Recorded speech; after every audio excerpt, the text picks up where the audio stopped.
Hello and welcome to 6 Part. Today I'm gonna continue the series What If Deku Was the Son of Dante? Part 3. If you enjoyed this video, please give it a big thumbs up, and to watch more videos like this, subscribe to my channel and turn that bell notification on so you never miss an upload. Now wasting no more time, let's begin. Looking down at Shoto, Izuku was on his knees. His arm and other parts of his body were badly burned, but they were already starting to heal. He stood up and looked around, smiling and waving as the stadium erupted in applause for him.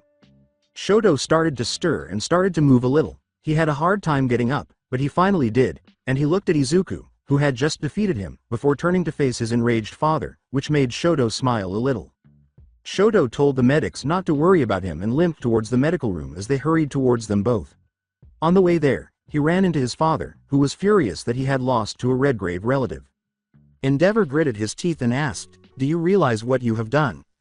You lost to the blood relative of that man who humiliated me, but since you finally accepted your fire, you can finally drop this rebellious phase and I will teach you how to control it, and then you can finally stand on top next time you face him," Endeavor said while Shoto continued to leave. Endeavor gave him a wide-eyed look as he kept walking away from Shoto after he said, "I haven't nor will I drop anything. You're a fool to think my feelings can be so easily reversed. But in that match, for that one moment, I forgot all about you, you just didn't matter." Kairi was tending to Izuku, who had a burn that had been partially healed by his healing factor. As she continued to heal him, Kairi remarked, "You are great out there, Nero." "Well, great and a bit reckless." As the door opened to reveal his mother, Trish, Lady, Nico, and Ochako, Izuku said, "Yeah, I know.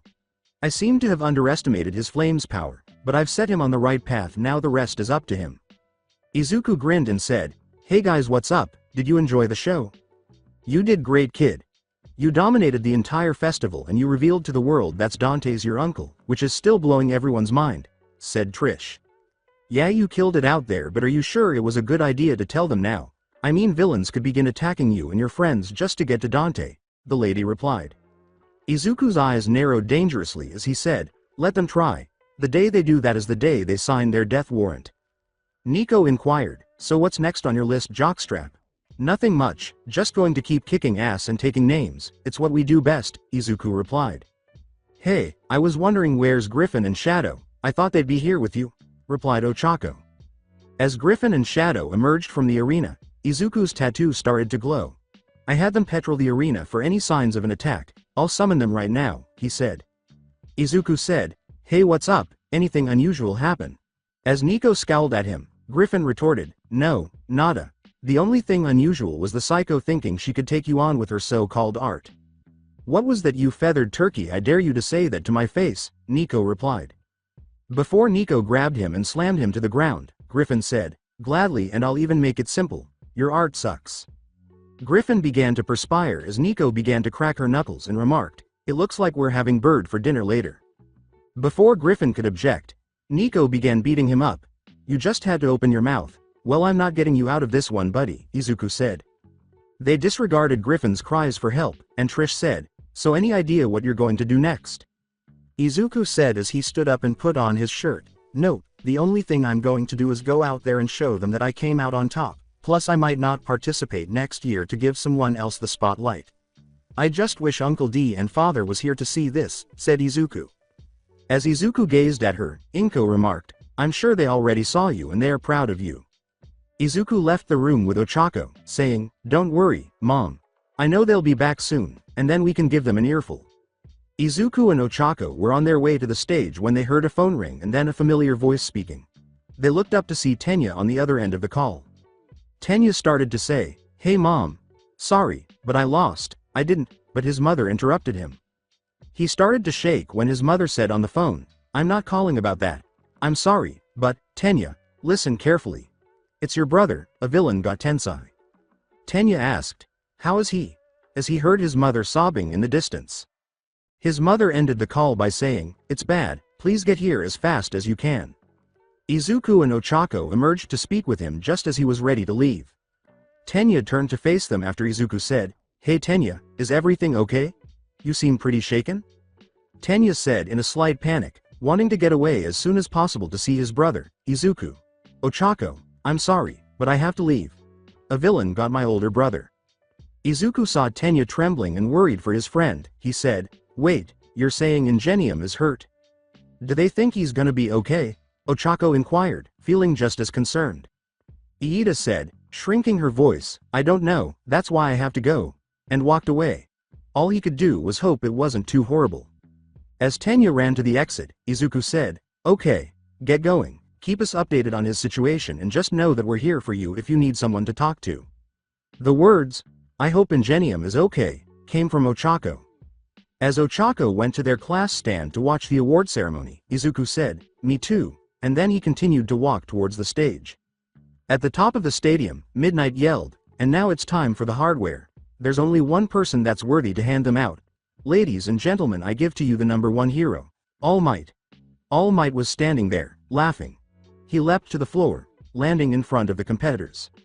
All Might exclaimed, "I am here," as his name was chanted by the crowd. He approached the 4 competitors on stage and gave them their medals. All Might approached young Tokiyami and remarked, "Young Tokiyami, you showed great strength out there." As All Might presented him with his medal, Tokiyami bowed his head and said, "I am humbled, sir." Before approaching Katsuki with his own bronze medal, All Might remarked, "But you can't rely on your quirk in every situation. You need to work even harder to be prepared for all types of villains."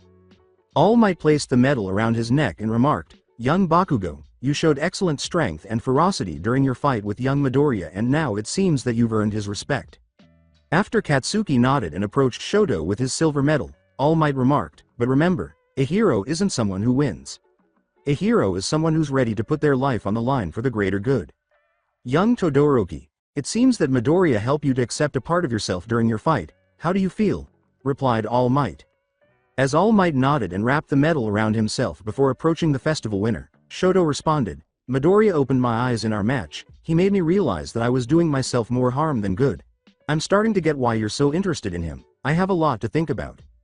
Young Midoriya, you've come so far already. Each and every round and every obstacle that was thrown, you overcame them and now you stand on top. You have inspired and brought out the best in your opponents here today, and I couldn't be more proud, and I'm sure that he is proud as well," All Might said in reference to Dante. "Thank you so much, All Might. I truly appreciate everything you've done so far," Izuku said as he accepted All Might's gold medal. Before turning back to the audience, All Might remarked, "Keep this up and you just might take my place one day." Finally, we would like to say, congratulations. These are our winners of this year's sports festival. But remember, any one of you could have ended up here. Keep training hard to get better. Everyone is aware of what it is. Join me in saying it. 3, 2, 1. As the audience continued to applaud, All Might and everyone shouted, "Plus Ultra." OTHERWHERE. Kokabeel, is everything ready? Astaroth inquired. Zeldris is in position. Of course it is, Kokabeel remarked. As he and Kokabeel stood in front of a tightly sealed coffin, Astero said, "All right, then let's get started." Kokabeel exclaimed, "At last, the resurrection of our brother," as the two of them started exerting all of their energy to crack the seal. Arena for Sports Festival. Zeldris erected a barrier around the arena, sensing that they were starting the ritual. The barrier rose up and encased the arena, and Izuku and the others felt it. "All Might, we have to get everyone out now," Izuku said, and All Might nodded. Giant vines erupted from the ground as they were about to move, tying All Might and rendering him immobile. Izuku was about to rush to All Might when a vine pierced his chest, pinning him to the wall, while more vines encircled everyone in the arena, preventing them from acting. Those who knew Izuku knew he would be all right, but the audience was shocked to see what had happened to him. Beyond the barrier, before cutting his hand and using his blood to conjure a 10-foot-tall, black and red-skinned devil with 4 tentacles emerging from its back and webbed feet, Zeldris grinned at his useful creation. "Hi there, Aranero," Zeldris remarked. "I've brought you here for one thing, and that is to keep them busy," while Aranero glared at him. When Zeldris released a tiny portion of his power, Aranero was brought to his knees. "Who are you to command me, whelp? Do you know who I am?" he said.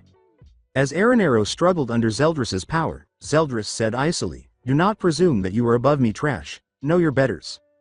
Zeldris stopped and scowled at Aranero as he said, "I apologize for my outburst. I spoke out of turn, my lord. Listen carefully. You are among the select few who have attained the rank of knight in the old faction, which is why I brought you here." Aranero growled and snapped his head at Zeldris, who said, "All I ask is that you keep them busy." I have no doubt that you can do that, and as an added bonus, one of them in there is a descendant of Sparta. This is a Sparta descendant. We will finally exact our revenge on the person who betrayed our race, Aronero declared. Before Aronero approached the barrier, Zeldris remarked, "Good, now go and destroy him, I know you won't fail." They're all idiots. When they hear the name Sparta, all reason simply vanishes, and they believe that because they are partially human, they can defeat his own blood. Zeldris remarked, "Let's see what you can do, blood of my blood," as black wings made of darkness emerged from his back and he flew through the air to watch the event unfold. Such arrogance. Beyond the arena, All Might was just biding his time because he knew who did this was close. Everyone was in a panic as they attempted to break through the vines, but he was unable to do so. He glanced at Tokiyami, Shoto, and Katsuki as they attempted to escape, then back at Izuku, who was motionless, but All Might knew that he was waiting for the culprit to show up as well. Demons suddenly started to appear in the arena's field, and the crowd went crazy upon seeing them. Hahahahahahaha. As he entered the arena, Aronero remarked, "I see he has already restrained everyone, good, this will be easy." Before focusing on the other people, he noticed Izuku pinned to the wall with a vine protruding from his chest when he first entered the arena. "I'm really disappointed that this is what the new faction had been demanding." As Aronero's demons all entered the field, he said, "It is very insulting to think that they now see you humans as a threat," before turning to face All Might. As he approached All Might, Aronero declared, "You humans need to be put back in your place, and I have the perfect way to do it. The only way to break you humans is to crush your spirit, and killing this fool will do just that," he said, calling forth a spear and raising it to stab All Might. As Aronero went in for the kill, everyone could only watch in terror. However, it was cut short when All Might released one of his arms and launched a Delaware smash, sending Aronero flying back while he glared at All Might. As he produced 4 energy spears, each aimed at All Might, Shoto, Katsuki, and Tokiyami, Aronero remarked, "So you have some fight left in you. Well then, let's see you handle this. Let's see if you unsave them and yourself," he said. Bang bang bang bang, the sound of the spears being destroyed echoed, and Aronero turned to see who had done it before turning to face Izuku, who was holding his gun. The arena's spectators stared in disbelief, wondering where he had obtained the weapon, before Izuku looked up at Aronero. As he tore the vine from his chest and hit the ground, Izuku remarked, "You know, that hurts a lot." When he landed, he was immediately surrounded by demons, which made him smile. He used his Sona not due to reach All Might and the others, and then he released them from their vines as well. "Are you all right?" Izuku inquired. Tokiyami replied, "Yes, you have my gratitude, Midoriya." "Mine too," Shoto replied. "Anything," Katsuki replied. "Okay. All Might, I'll need your help to keep everyone in the stands safe." They nodded in agreement as Izuku stated, "I can sense them. The demons are all over the arena, so the people in it are our priority right now." "Young Midoriya, what are you going to do?" All Might inquired. The others nodded and departed before Izuku turned to face the demons in the field while holding his gun. "That's easy, I'm going to kick his ass," he said with a smile. "Oh, and Fine Lady and Trish, they should be in the VIP section along with my mom, they can help out." Before Aronero ordered the demons to kill Izuku, Izuku asked, "Are we going to dance or are you going to stand around all day?" "Now this is one hell of a party," Izuku said as he charged at them. Izuku repositioned himself as one demon swung at him, but he blocked it and shot it before putting his gun behind him and firing 2 shots that killed 2 more demons. Then he fired 4 more shots that killed the rest as he landed on the ground. 10 demons leapt in the air to attack Izuku, but he followed suit and jumped and shot one in the head. While still in the air, he rotated and shot another one before grabbing one near him and shooting it as well. Everyone in the audience was astounded by Izuku's abilities until they learned that he claimed to be Redgrave's nephew, which clarified his talent. "Do you have anything else?" Izuku uttered those words as Aronero growled at him and then gave the order for more to pursue him. Izuku saw more demons coming and ducked under a slash and sweeper one before grabbing it and throwing it into the others. One of the demons swung at him, but Izuku grabbed it and slammed it back with an elbow.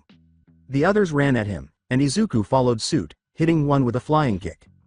Izuku saw more were coming, so he activated his Devil Breakers and charged at them, hitting one with a backhand and then kicking it in the air as he jumped, grabbing it by the waist as he charged his gauntlets with lightning. Liger Bomb. Izuku let go of the demon he was holding and strode out of the crater left by the attack, shouting as he slammed it into the ground, and a flash of lightning fried the other demons around him. Izuku flexed his arm slightly and said, "Really, I can do this all day, ass face." As he watched Izuku effortlessly dispatch the demons, Aranero clenched its teeth. In the meantime, the 3 Class 1A students were battling some demons inside the stadium while Izuku was fighting in the field. Shoto used his ice to freeze the demons and his fire to burn those he couldn't freeze, but he held it back because he hadn't used it in years. While Katsuki was doing what he did best, which was blowing them up to pieces, Tokiyami was using Dark Shadow to tear through them. The 3 of them managed to reach the stands where their classmates were and freed them before moving on to the other stands and freeing the other Class 1B students. "Now, what should we do?" Itsuka inquired. The others agreed with Kirishima when she said, "We fight. Right now, our class representative is in the arena fighting on his own. I say we go down there and help him." They stared at him, and Shoto responded, "No, we just get in his way. Midoriya can handle himself just fine. What we need to do is take care of the demons that are still lurking around and see if we can find anyone else here," Shoto said. Ochako responded, "Yes, he will be fine. This is nothing to him." "Alright extras, listen up, we're going to split up. Those of you with destructive power will each be in a group. We're going to find anyone who needs help and send these bastards back to hell," Katsuki stated as everyone concurred. VIP area. Trish, Lady, Inko, Kairi, and Nico were all present to get a good look at Izuku's award, but they were taken by surprise when a barrier encircled the stadium and demons started attacking. They attempted to escape the vines, but the demons got inside, but All Might saved them, and he also saved the teachers. As the others stared at her, Trish remarked, "This doesn't make any sense." "What are you saying?" the lady inquired. "There is no logic to this attack."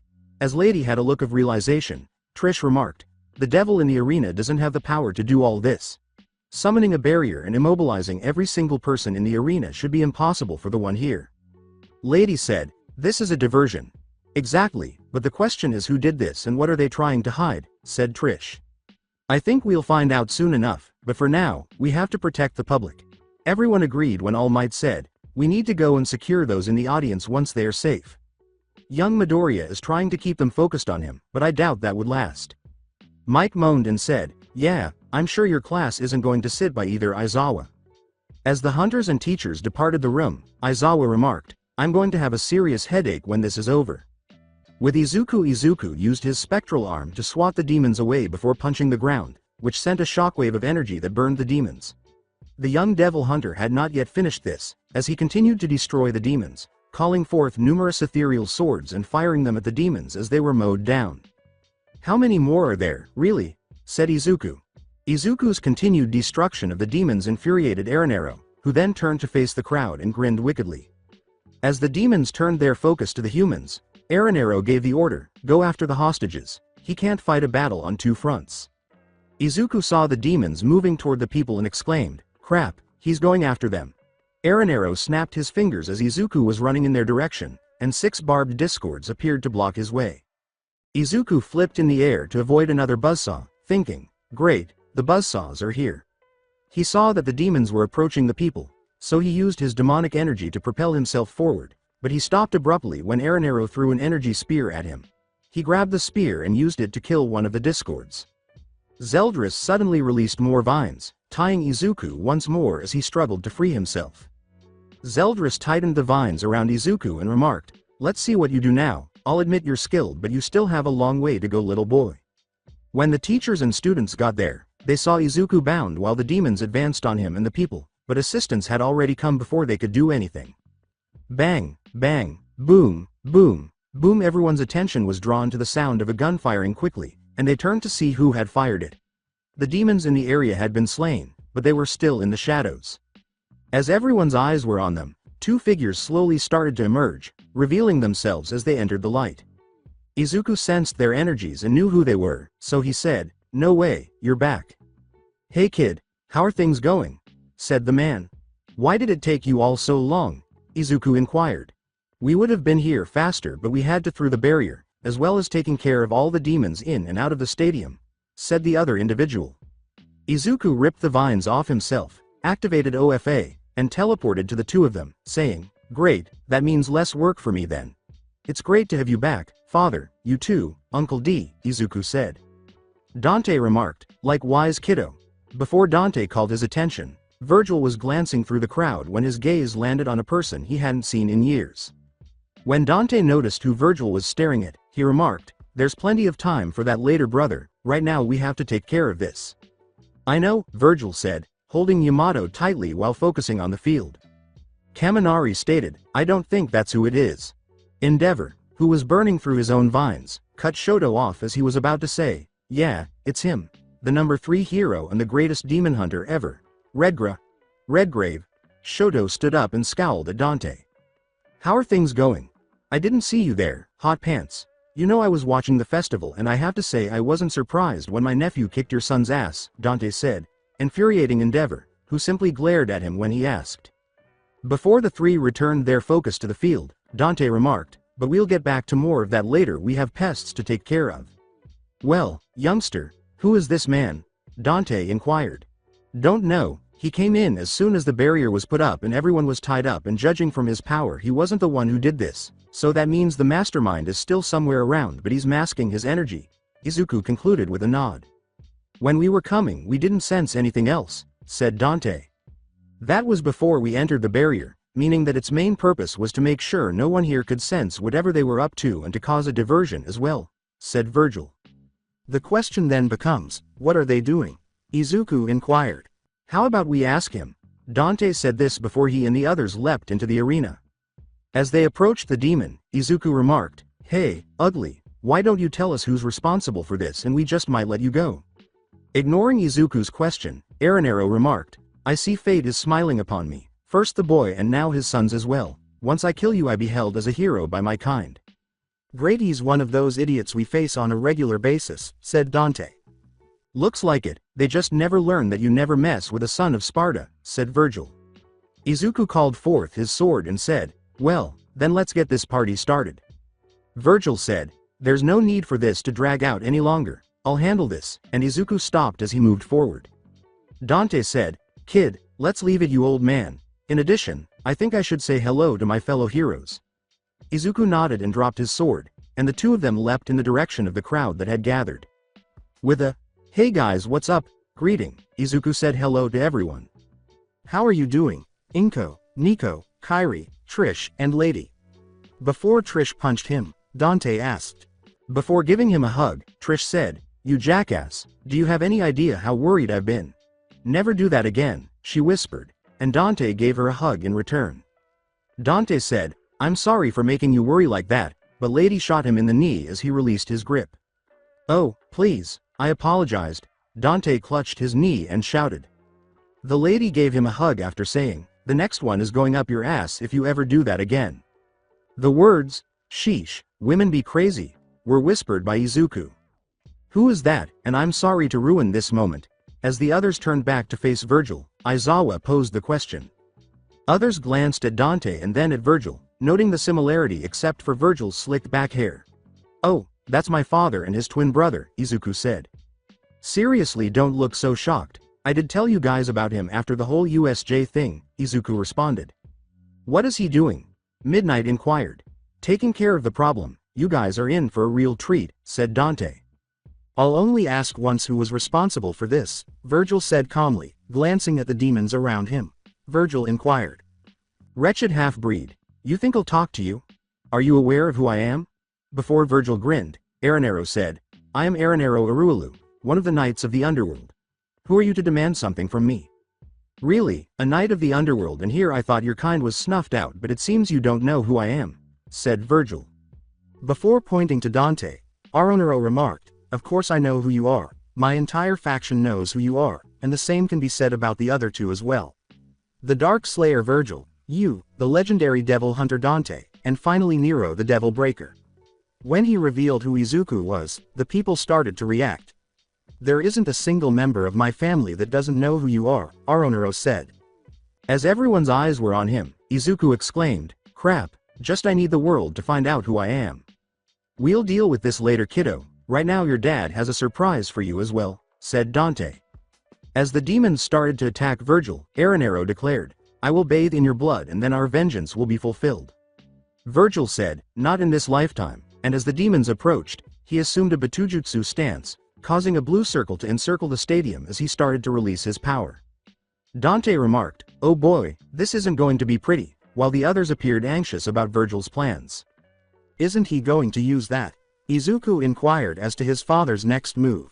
As Izuku looked around, he realized that he still had a long way to go before he could match his father in strength and skill. Yep, but on a more larger scale, Dante said. When the demons approached, Virgil disappeared from their line of sight and reappeared with the Yamato drawn, leaving the arena in silence as he started to sheath his sword. Click as he looked at Aranero, whom he spared. The sound reverberated before all the demons, the vines, and the barrier were sliced to pieces, and everyone's expressions were a mix of shock, amazement, and fear that someone had accomplished something impossible with a single blow.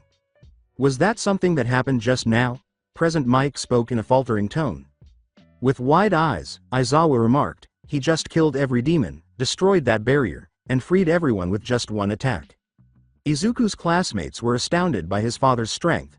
They knew he was strong, but what he just did demonstrated to them that his family was composed of monsters. Izuku also looked shocked, realizing that although he had been growing stronger, his father and uncle had also been growing stronger. What the devil was that, Midoriya? A scared Mineta inquired. That was the judgment cut, one of his ultimate attacks, Izuku stated.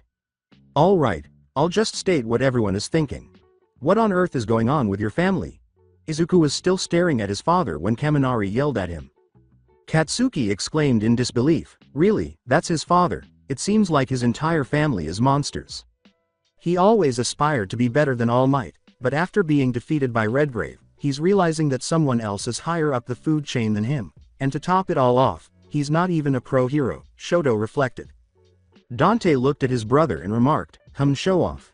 Zeldris concealed himself as he gazed at the scene, his eyes slightly widening, and Virgil gazed at Aranero with icy eyes while the devil trembled in terror. It's amazing. I haven't seen anything like that in a long time. They truly are your defendant's brother. Since the resurrection appeared to have been successful, I suppose I'll take a break, Zeldris remarked as he took off, abandoning Aranero to his fate. Virgil approached the frightened Aranero, who was backing away, slowly. Virgil grinned as Aranero uttered the terrified words, "Stay back, get away." Who was in charge of this, please? As he approached, Virgil spoke. Before Virgil stopped, Aranero remarked, I don't know who he is. All he did was summon me after he put up the barrier and told me to keep everyone here busy, that's all I know. Is there anything else? As Aranero shook his head, Virgil inquired. Aranero became enraged when Virgil turned around and started to leave him. Face me instead of ignoring me, Aranero shouted. Virgil ignored Aranero and said, Izuku, Dante, which one of you wants to finish him off? Which infuriated him. Virgil halted, turned his head back slightly, and saw the changed Aronero before he turned away unimpressed. Aronero started to grow larger as his tentacles developed spikes on them and he developed horns on his head before he roared to the sky. Virgil looked at him before he swung his sheathed sword and broke Aranero's arm before striking him in the face that sent him flying back. Aranero ran at Virgil and swung his tentacles at him, but Virgil blocked them with the sheathed Yamato. He then swung his arm at Virgil, but Virgil blocked it with his sword. Before facing Aronero, Virgil said, seriously, you thought that you could trigger and then overpower me, such arrogance. I was going to save this for later, but now is as good as any time to bring it out seeing as I'll be giving the Yamato to my son, Virgil said, before a black sword with vines surrounding it materialized in his hand. See the picture for a clear view, or search for Salvatore Tabby Art on Instagram. I found something inside of me while traveling through the underworld with my brother, and when I eventually let go of that power, I received this. As Aranero rose and charged at him once more, Virgil remarked, this is my devil sword, Virgil. This blade is an extension of my power. After giving him a quick glance, Virgil swung a powerful energy slash that killed Aranero for good by turning him into dust. He then strode toward the crowd before vanishing and resurfacing with both swords in hand next to Izuku and Dante. As he scoffed, Dante turned to face Izuku and stretched the Yamato to him, who gave him a startled look. If you ask me, that was overkill, he said. Izuku held the sword and then grinned at Virgil, saying, it's yours now, use it well. Izuku said, thanks, father. He was anxious because he was unsure of what to say or do, but before he could think, Izuku and Dante pushed him forward and gave him the thumbs up. Virgil looked around and saw the one person he had longed to see ever since he left to cure himself. The woman he fell for. Virgil approached her, and she did the same, and then they stood facing each other. Just as Virgil opened his mouth to say something, Inko slapped him, shocking him and everyone else. Before she slapped him again, Virgil said, I deserve that. I deserve that as well, Virgil added, just before Inko was about to kick in the nuts, which made him jump back and cover it with his hands. I'm not worthy. Whoa, whoa, whoa. Virgil looked at her and said, I understand that you're upset with me, but come on, really. You were gone for 15 years. You didn't write or call, so I assumed you were dead. I had to raise our son alone, wondering when his father would return. With tears streaming from her eyes, Inko screamed. He had left to protect his family from the corruption that afflicted him, but he didn't stay in touch with them, so he missed a lot of their lives. Virgil was at a loss for words, so he walked toward her before he noticed someone carrying a cup of coffee. He approached the person and took it from him. Then he walked towards Inko, spilling it on himself, making her stare at him. Looking into her slightly widened eyes, Virgil said, I'm so sorry I spilled your coffee. Inko grinned a little and said, No, it's my fault. I wasn't watching where I was going. Emerald, Virgil said, advancing toward her. As she did the same, Inko said, Pardon me. She blushed as Virgil remarked, Your eyes are emerald, they're beautiful. I'm grateful. It's good to meet you, sir. My name is Inko Midoriya. Did Inko ask? Virgil Spartacin, it's nice to meet you, he responded. I know this is sudden, but I would appreciate it if you joined me for another cup of coffee seeing as I spilled yours, Virgil replied. With a, I would love to, expression, Inko leaned in to kiss Virgil. Crunch, they halted as they turned to face Dante, who was chewing loudly before everyone turned to stare at him. Are you serious? Virgil inquired. Why do you have to always ruin a beautiful moment? What is wrong with you? Izuku replied. Dante said, You could just kiss now. Thanks to you, the moment has passed, Virgil remarked. Okay, I know something that might make you feel better, said Dante. What? With everyone listening, Virgil posed the question. How many fights have we had? As Virgil grinned, Dante inquired. It was all we did as children, Virgil remarked. Virgil grinned as Dante said, How about we do it one more time, before pointing to the arena? Virgil said, You're on, brother, and he leapt to the arena, followed by Dante. Everyone watched in anticipation as the number 3 hero prepared to battle the man he had just revealed to be his brother, and both of them called forth their swords as they assumed their positions. When they clashed, they both ran at each other and swung their swords. Virgil broke off and swiped his sword to the left, but Dante blocked it. They continued to fight until one of them tried to get the upper hand, but their strength was equal, so they broke off and jumped back. Dante leapt and swung at Virgil, who parried the blow and went in for his own, but Dante returned the favor by parrying Virgil's own blow.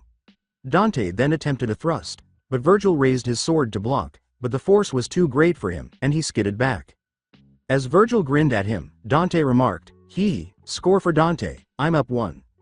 They switched positions once more and charged at one another, but their run was stopped when Izuku landed between them, capturing the Red Queen and the Yamato while blocking both of their blows. They all grinned when Izuku said, Hey now, don't leave me out of this. The words, wouldn't dream of it kid, were spoken by Dante as they parted ways. Virgil exuded blue energy as he said, Well, let's see what you can do, Izuku. Dante expelled his own red energy and said, Yeah, kid, time to see how well you hold up. Izuku said, Let's dance, as he surrounded himself with his blue demonic energy and channeled OFA to its fullest.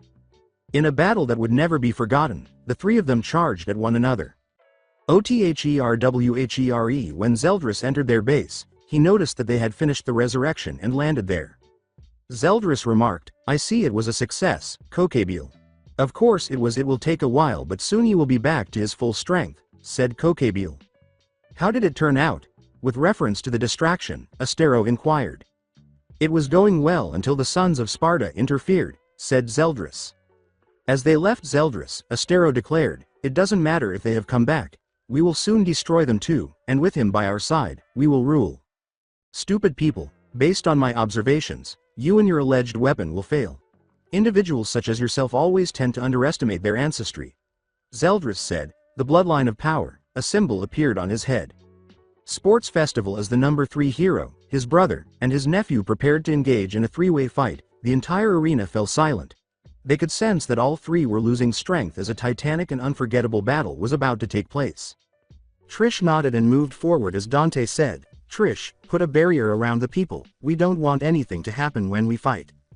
Before the light from the yellow magic circle spread throughout the entire audience section, she knelt down and put her hand on the ground. As the 3 of them grinned, Trish remarked, This barrier will protect them from your battle. It will also ensure that you don't destroy the stadium when you want to get serious. Dante assumed his position while glancing at Izuku and Virgil. Virgil appeared composed, while Izuku grasped the Red Queen and Yamato while letting go of his own power. As their swords clashed, Dante ran at Virgil, but Izuku blocked him. Virgil then approached Izuku from behind, but Izuku saw and kicked Dante away before blocking Virgil. Virgil and Izuku exchanged a smile as one of them attempted to take the upper hand, but Dante's slash was stopped by Izuku's use of the Red Queen to block him. Before attacking Virgil, Dante knocked the Red Queen back with a spin kick while Izuku was in the middle of a struggle with them both, pushing him back. After shaking it off, Izuku saw Virgil and Dante fighting, with Virgil going on the attack. He ran at them, swinging his swords low at Dante, who flipped in the air, before Izuku stood up and stopped Virgil's slash. Izuku broke from Virgil as he blocked with the Yamato, but the force of Dante's attack caused the ground to shatter as Izuku cushioned himself. Before he could counter, Virgil hit him with a backhand, but Izuku repositioned himself and kicked Virgil in the face before knocking Dante away. Dante uses his energy to push himself down as he came at both of them quickly and swung his sword hard. They all three steadied themselves while glancing at one another. The crowd was in awe of the three fighters' prowess, but what really caught them off guard was when a hero course student challenged the number 3 hero and engaged him in combat alongside Redgrave's brother. "Wow, it's amazing to watch them go," Midnight remarked. "Indeed it is, but I believe that we haven't seen all they can do just yet," said the Almighty. "Exactly, they've yet to go all out, but I believe that's about to change," Aizawa replied. Before one of the three fighters in the arena spoke, they all exchanged smiles. Dante said, "So what do you think we take it up a notch?" Izuku nodded in agreement as Virgil said, "Yes, I agree." As soon as they did, the Yamato glowed, Dante's sword split open and began to glow orange, Virgil's sword began to glow blue, and Izuku stabbed the Red Queen into the ground and set it on fire.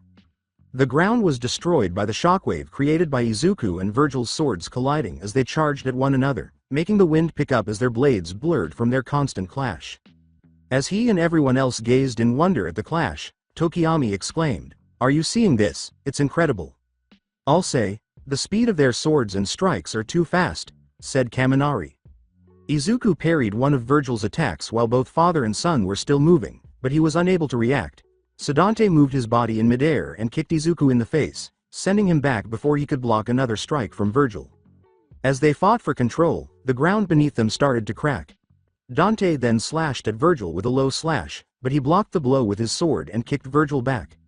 When Izuku appeared in front of him, he grabbed Dante's arm, spun around, and threw him against the arena wall. Dante then ran at Virgil, holding his sword in a reverse grip as he struck at Virgil.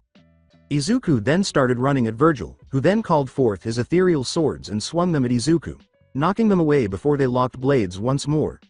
Izuku then started pushing Virgil back while channeling OFA to its maximum 55%. Izuku gained ground and knocked Virgil on his back. Virgil saw this and started to use his own demonic energy, but he was unable to match Izuku's strength. Izuku then leapt to strike Virgil, but he quickly performed a handstand and avoided the blow. While still in his hand, Virgil directed his energy into the ground, causing light beams to shoot out of it and strike Izuku as he fell to the ground.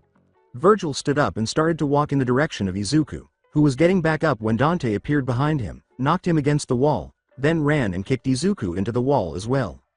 As they both exploded from the wall, Dante said, "Keep your eyes on the prize, boys." As he brushed some dirt from his coat, Virgil remarked, "Really, Dante from the back, that's a dick move." "What can I say, I was feeling inspired by something," said Dante.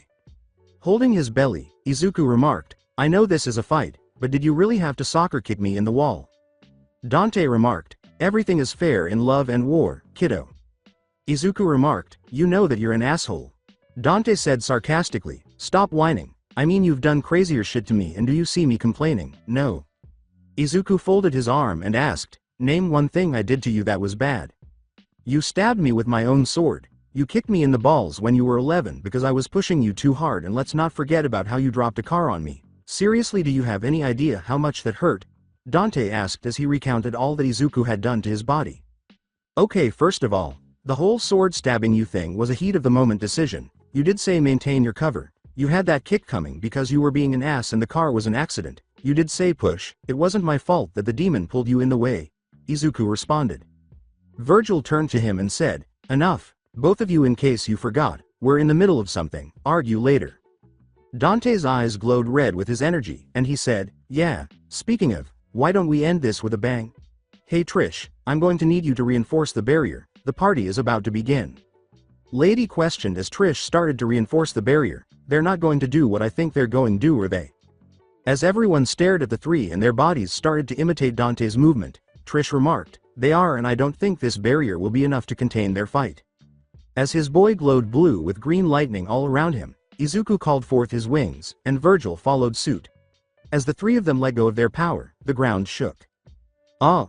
was the cry of all three as they changed, and everyone covered their eyes as dust covered them. The audience was astounded by what they saw when they peered into the arena after the dust had settled. The ground beneath them was broken, and Dante, Virgil, and Izuku stood there in their devil trigger.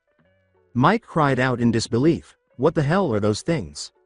With all eyes on him, All Might exclaimed, "I see now, so this is the trigger he told me about, interesting." Trish pointed at them and said, "If you're looking for answers, then we'll tell you." They appeared shocked when Trish said, "That right there is their power, it's called the trigger, it's an ability that enables them to transform, at the same time boasting all their power." Class 1A's teachers and students were aware that it was because they were partially devil. Everyone who was listening was shocked to hear Lady say, "If you thought they were strong before, you haven't seen anything yet. In that form they could probably take on All Might. Nero hasn't reached that level, but it won't take long before he reaches that level of power. He wasn't even trying his hardest when he beat me." With a furious thought, Endeavor turned to face Dante. Looking at them, Inko remarked, "When this is over, they will have to build a new stadium." The three fighters remained motionless in the arena, staring at one another while they awaited a move. "Who would like to go first, then?" Dante declared. Virgil then came from behind Izuku as he swung both swords at Dante, who blocked it, but Izuku blocked with the Red Queen because all three were in blade lock. The two of them then kicked Izuku in the stomach, sending him flying back, but he used his wings and started shooting his ethereal swords at them, making them leap out of the way. As they clashed in the air, Izuku steadied himself and flew at Dante, who followed suit. They both slashed at each other repeatedly until they saw Virgil approaching from underneath them and moved out of the way. Virgil stopped in midair when a magic circle appeared on the palm of his hand. "This dragon shot is delicious," Virgil shouted as he blasted Dante and Izuku with a huge fireball shaped like a dragon's head. As they swiftly fell to the ground, Dante and Izuku noticed this and swiftly used their own spell to halt it. "You're not Typhoon, I see." As he threw a huge stream of water at the fire, Dante uttered those words. "Gale Palm, don't write me off just yet." The three attacks were headed for collision when Izuku and Dante slammed their palms on the ground and started to reinforce the barrier that was up. Izuku said as he launched a massive wind ball from his palm. "Get ready, everybody." As the attacks were about to be launched, the lady yelled. As the winds increased, the attacks collided midway through, causing a huge explosion of steam that covered the entire arena, and everyone covered their eyes to protect themselves. Virgil flexed his blowing away some of the steam and flew down, saying, "Okay, let's not do that again. It's a good thing you two reinforced the barrier before it hit, otherwise we might have done a whole lot more damage." Dante said, "Yeah, I don't want to have to pay for all this," and followed suit. Izuku flexed his wings and blew away the remaining steam, saying, "That was not a good idea." Dante held his sword in a reverse grip and said, "So boys, what do you think we wrap this up? The people here have better things to do after all." "I agree, let's finish up and go home," Virgil said, crouching slightly and resting his sword on his shoulder. After channeling his energy into both swords, Izuku began revving up the Red Queen while holding the Yamato in a reverse grip. "Okay, let's do this," he said. The audience was on the edge of their seats, watching in anticipation as all three fighters' swords started to glow as they got ready for another attack. Their blades clashed as Izuku met Virgil with the Red Queen and Dante with the Yamato, creating a massive torrent of wind before they slid past each other. They didn't move for a few seconds before the arena's field was completely destroyed, and as soon as that happened, Izuku's Red Queen shattered as he looked at what was left of his sword in shock as he and the others undid their trigger. The three of them grinned as they exchanged glances before running at full speed as the ground gave way. Izuku looked at his sword and said, "Great, it broke, damn it, I pushed it too far this time." The Red Queen was a gift to him, and it was made of nothing special except the heat-absorbing metal that allowed him to use his Exceed to its fullest potential. The sword had many near breaks but always held up in the end, but now, in a fight between all three, it was pushed to its limits. As he approached Izuku, Dante said, "Don't worry about it, kid.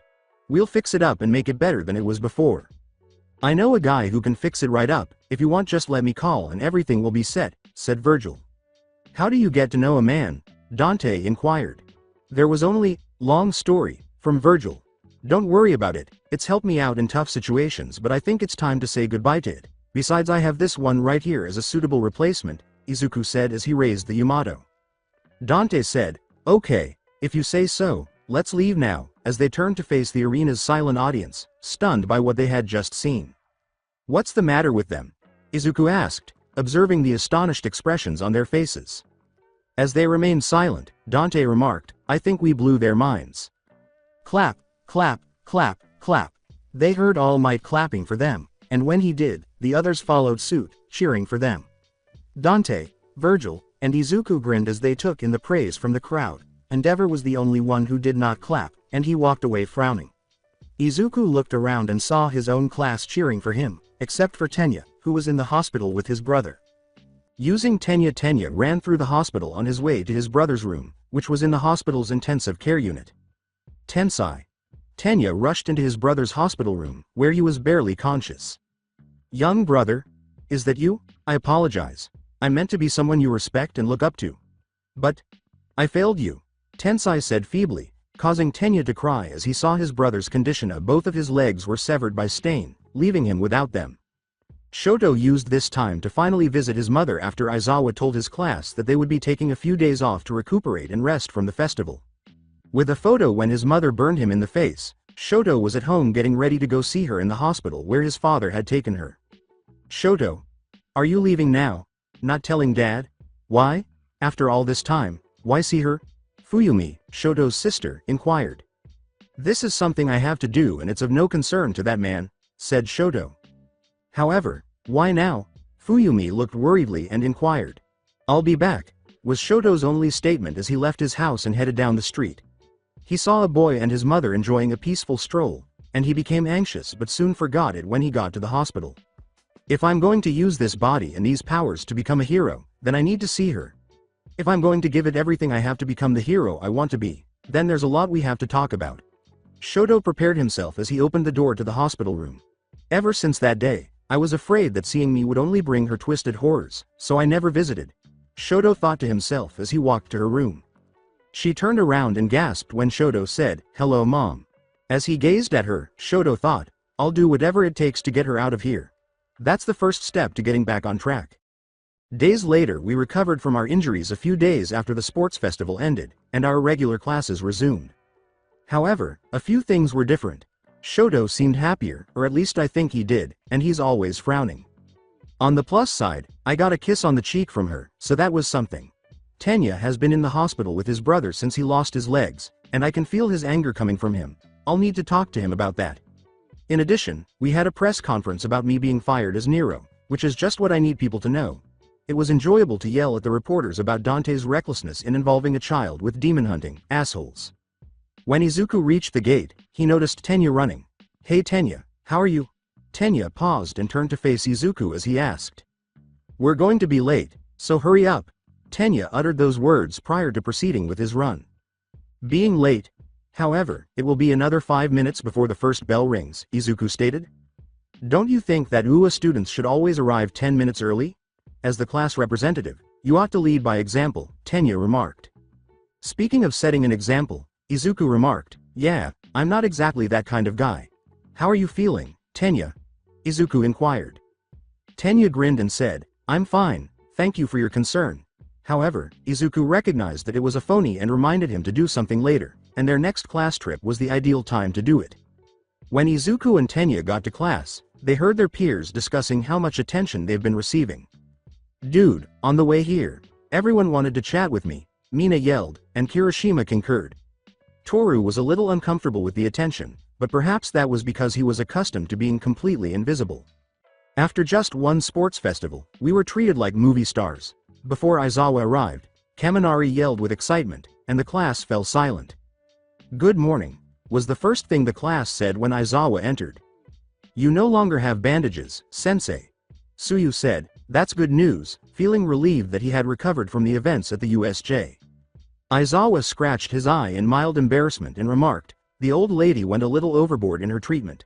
A few students were in a panic, so Aizawa added, "Now we have a big class today, on hero informatics. Codenames are necessary." The class cheered as Aizawa concluded, "Time to choose your hero identities." "Yes. This is so manly that we're getting our own names," Kirishima exclaimed. "This has to do with the hero draft selections. Although your class is unique, most students don't have to worry about that until their second or third year. Following your performance at the festival, professionals are making investments in your future. However, be aware that if they lose interest in you before you graduate, any offers could be withdrawn," Aizawa stated. As he turned on the screen displaying the numbers, Aizawa said, "Here are the total number of offers you guys got." The results startled everyone, but their jaws dropped when they saw Izuku's name at the top. "What the fuck? How high is that?" When Katsuki saw Izuku's number, he yelled. "It's true that Japan has that many agencies." When Izuku's number was 800,000, minors exclaimed in surprise. As they gazed at him, Izuku remarked, "Yeah, I know, some of them are worldwide, but if you ask me, it's too much of a hassle." "How is it excessive?" Momo inquired. "The world now knows who I am, which is the only reason I have this much," Izuku stated. "I know some of them want to genuinely work with me because of the conference we held, but I don't have time for choosing which one is decent," as the other two had a look of realization on their faces. "In other words, they only want me to boost their agency because they know I'm Nero and a blood relative of the number 3 hero." As Izuku stood up and faced his class, Aizawa said, "Going forward, even if you didn't receive any offers, you're still going to be interning for various agencies of your choosing. Now your class representative has an announcement for you all. Alright, listen up. This is also being told to Class 1B as well. Now you were going to spend a week interning at the hero agencies, but me and my family decided something else planned for you," Izuku stated. "Really?" Ojiro inquired. As their eyes widened in surprise, Izuku said, "You're going to spend a week with the hero agencies, but first you're going to be spending your time with us at DMC. That's right, we're taking you on your first demon hunting field trip, and trust me, it's not going to be easy," Izuku said, and they started to cheer before he took his seat. "All right, so Midnight is here to help me because I'm not very good at this stuff, but I'll tell you this. Pick your names wisely because it will reveal exactly the kind of hero you want to be in the future. Before I forget, are you Midoriya? You aren't taking part in this?" Aizawa inquired. As Midnight entered and Class 1A started naming themselves, "Everything is the same as canon except this," Izuku said. "Nope, I'm stick with the name from now till the end." Shoto picked the name Frostfire, and Katsuki picked the name Nitro. After they finished, Aizawa dismissed the class because Izuku had instructed them to prepare for the trip, which would involve teaching the entire DMC crew. "OTHERWHERE, brother, how are you feeling?" As the man moved around, Astero remarked, "You should relax because you've been sealed for a long time. The way humanity has changed into what it is now bothers me a little, so I can't sleep. They know how to compete with us, but they are constrained by unimportant regulations," the man remarked. As Kokebiel entered, he said, "Don't worry, we will thin them out and rule as we should soon." "Yes, I like the idea of a world of blood where our kind will rule supremely. How are things going with the Blood Palace preparations?" the man inquired. Astero remarked, "Zeldris is getting everything we need, brother. I'm surprised you managed to enslave someone from the Dark Clan. I guess when you freed him he must have been very weak for that to happen," said the individual. Kokebiel responded, "Of course he was, and he serves us now." "Good, soon we will show these wretched humans what true power is," said the man. Astero remarked, "Yes, all in due time, Mardgear," as the now named Mardgear grinned. Izuku had informed his classmates that they only needed to get ready for their internship at DMC. With Nico providing them with their own artificial devil arms and training them, he knew they would need all hands on deck. All they needed to do now was choose the location, which is what they were attempting to do at the moment. Dante pinned the map they were looking at and said, "I say we take them to the Himalayas. There's plenty of demonic activities there thanks to it being a nexus point." Dante gave him a wide-eyed stare as Virgil added a pin to the map and said, "No, we don't want them to freeze to death, so I say we go to Bermuda." "Are you insane? You want to take them to the Bermuda Triangle? You trying to kill them or something?" asked Dante. "It's an ideal setting for their education," Virgil remarked. "They're just kids, taking them there is like giving them a serious death sentence," said Dante. The two of them exchanged glances before responding to Izuku's question. Okay, I'm going to ask, what's in the Bermuda Triangle? Izuku nodded as Dante remarked, you know how things disappear when they get to the Bermuda Triangle.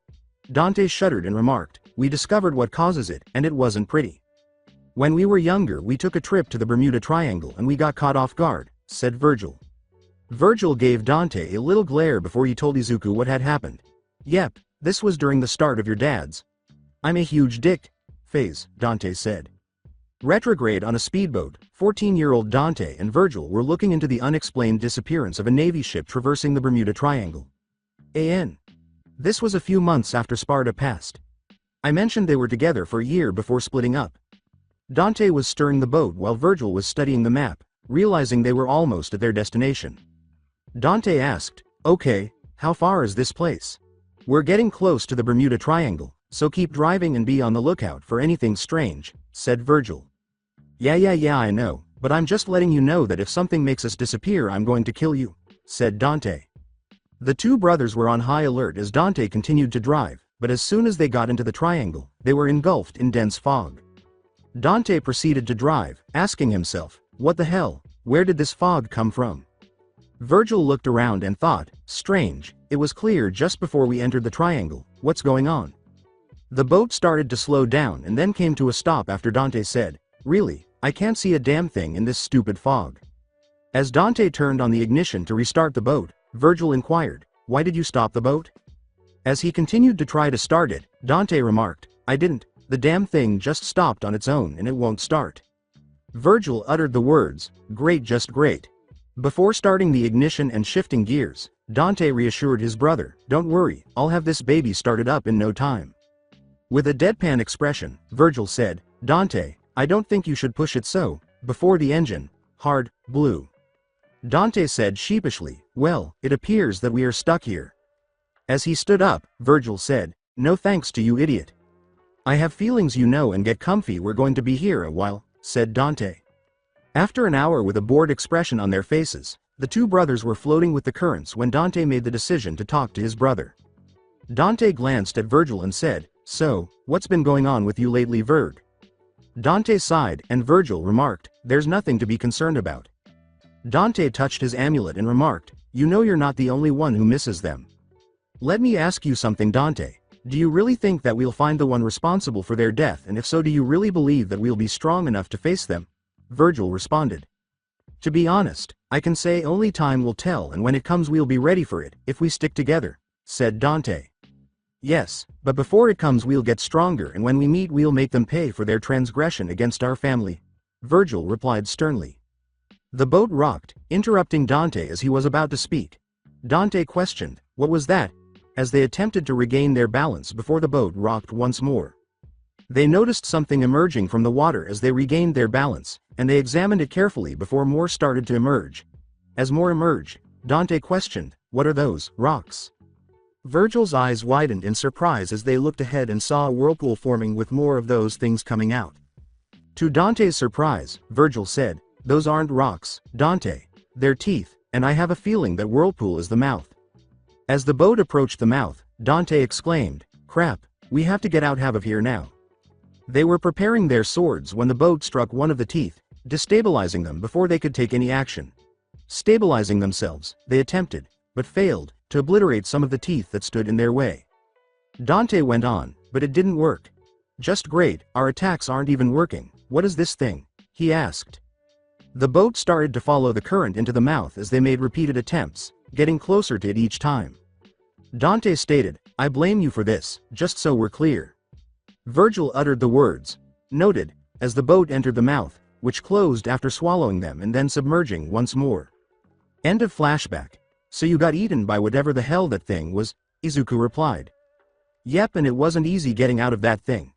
Its stomach is a nexus point for demons and devils to cross over. We were in there for almost 2 weeks, said Dante.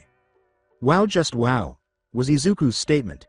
Izuku was taken aback when Virgil revealed, we later found out that we were eaten by the great devil beast Leviathan. Hold on, the Leviathan is real. I thought it was a devil ghost story, Izuku replied. Yeah, it's definitely real, which is why I told the government to ban all ship and planes from passing there, said Dante. And you want us to go there?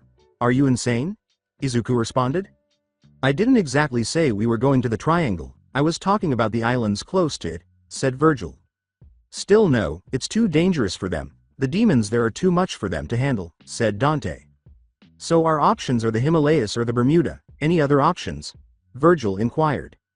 I got one and I'm sure it's going to be perfect, I'll even call and see that they get ready to receive us, Izuku stated. Dante questioned, really, where do you have in mind, kid? As Izuku pinned a spot on the map, causing their eyes to enlarge. I didn't think of that. I mean it has been a while since we went there and it actually has the perfect setup for this, not bad kid, said Dante. No, Virgil replied as they gazed at him. Izuku said, what do you mean no, it's perfect? I have a bit of history with that place and it is not a good one, said Virgil. Virgil sighed and Dante asked, what did you do? It was a long time ago, I was following a lead on the Sparta and I ran into the order that was on the island and our meeting was not pleasant, said Virgil. Dante questioned, you killed a lot of them didn't you? Virgil replied, yes, I did. Well, I'm pretty sure that they have forgotten all about that.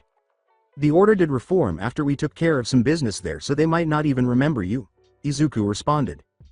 Dante glanced at Virgil and remarked, he's right, plus this place is ideal to train them and we can even get members of it to join as well.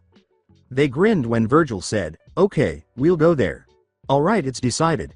Kid, get your class ready and tell Nico to bring what she's made so far and bring Kairi along as well. I think she might want to see her home one more time, Dante said while Izuku nodded.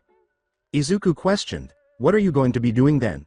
Well, that's simple, I'm going to call the others and tell them to get their butts there pronto or else and I'm going to have Trish prepare for our departure, said Dante. As he prepared to depart, Izuku said, okay, Uncle D, I'll get them ready. To get Izuku's attention, Virgil said, hold on a minute. I told you before that you have yet to master the Yamato, if you're going to do that then you need to face the sword itself to show it that you are its new master. Virgil said when Izuku turned to face him. To which Izuku replied, what do you mean? My father, your grandfather made that blade to be able to cut through anything, even the dimensions themselves can be cut by that sword, it was one of his masterpieces. So when he gave the sword to me I realized something about it much later after he passed, said Virgil. Izuku inquired, what did you realize? Izuku's eyes widened in realization as Virgil remarked, that the sword is sentient when it comes to choosing a new master. Virgil concluded what Izuku was going to say when he said, so what you're saying is that you have to defeat the blade itself before you can master the Yamato. As Virgil grinned, Izuku questioned, so in order for me to be able to do what you can do I have to face the sword itself and beat it, how does that work? As Izuku left, Virgil remarked, I'll tell you when we get there, so go get ready now. That is quite the challenge you've set up for him, brother, you think he's ready? Replied Dante. The words, we shall see Dante, we shall see, came out of Virgil's mouth as he turned to face Dante. I'll be bringing Inko as well, this could help us patch things up a bit, said Virgil. As he left, Dante remarked, I have no issue with that, you two are in dire need of this. After 2 days Izuku had prepared his classmates for what they witnessed at their training site by telling them about the circumstances. Izuku was also shown what Nico had made for a few of them. After examining them, he concluded that this could also help them become more skilled. Currently, Class 1A and 1B students, Dante, Virgil, Inko, Lady, Trish, Nico, and Kairi are on a ship bound to the location after Dante called the other members of DMC, who were already waiting for them. Alright ladies and gentlemen, we will soon be arriving at our destination so get ready, Izuku told them. Inko turned to her and said, I'm glad you asked me to come along, Virgil. Holding her hand, Virgil said, I'm glad you said yes, I have a lot to make up for, and this is a good way to start making it up to you. As she left, Inko grinned and said, it's a good start. Virgil turned to face Izuku, who said, good to see you're fixing things between you and Mom. What about us? We still have things to fix between us as well, said Virgil. As he left Virgil, Izuku remarked, we do, but right now it's just about you and her, we'll cross that bridge when we get to it. Izuku recalled that he hardly ever saw her smile like that, so he said, also don't mess this up, she has that smile again and I don't want her to lose it. When she talked about his father, he saw her smile. She put on a brave face, but Izuku knew she missed him a lot. He hoped his father wouldn't ruin this when he gave her the ring he had gotten from Virgil in Redgrave City. As soon as he mends his relationship with his mother, he and Virgil will be able to move on. A short time later Izuku grinned as he approached them and gestured toward the island, which they all stood up to view. As everyone disembarked from the ship with their necessities, they boarded at the port. As they entered the town, Izuku, Dante, and Virgil instructed them to follow. Izuku said, "Well, let me formally welcome you all to Fortuna," as they gazed in wonder. Since Izuku's victory over Sanctus 2 years ago, Fortuna had undergone a transformation. The people benefited from the subsequent reform of the Order of the Sword under new leadership. The others observed the townspeople staring at them as they passed Dante and Izuku while they were out and about. One of them said, "It's them, they're back." Another said, "I never thought we'd see them again, it's been so long." Ochako stood next to Izuku and remarked, "Wow, it looks like you guys are famous here, Nero." "Yeah, we did save them from an asshole, so they know us well," Izuku replied. Shoto inquired, "Where are we going?" As they headed to a chapel, Dante remarked, "We're going to see an old friend of mine, he expecting us." As they entered the chapel and noticed a man standing on the altar with his back to them, Dante remarked, "This is where he spends most of his time." He tensed up as soon as they were close to him and then started talking. The man turned to them and said, well, what do we have here? My old friend Dante, you finally made it, and you as well, Nero, welcome back." It is possible to describe the man's medium-length black hair as both neat and untidy. His green eyes are sharp and sit beneath his thick eyebrows. He had on a black vest with a brown strap around it, white gloves, black cargo pants, black combat boots, and a katana with a black scabbard and a black and green hilt strapped to his left side. "So these are the new demon hunters in training. They don't look like much," said the man. "They have potential and we're here to bring it out," said Dante. Katsuki said, "Hey Deku, who the hell is this guy?" in his own way. Dante introduced him to the group, saying, "Oh yeah, Class 1A and 1B, allow me to introduce to you the leader of the Order of the Sword, Ichira Ashiramaru." Izuku remarked, "But you can call him you," while Ichira gave him a slight scowl.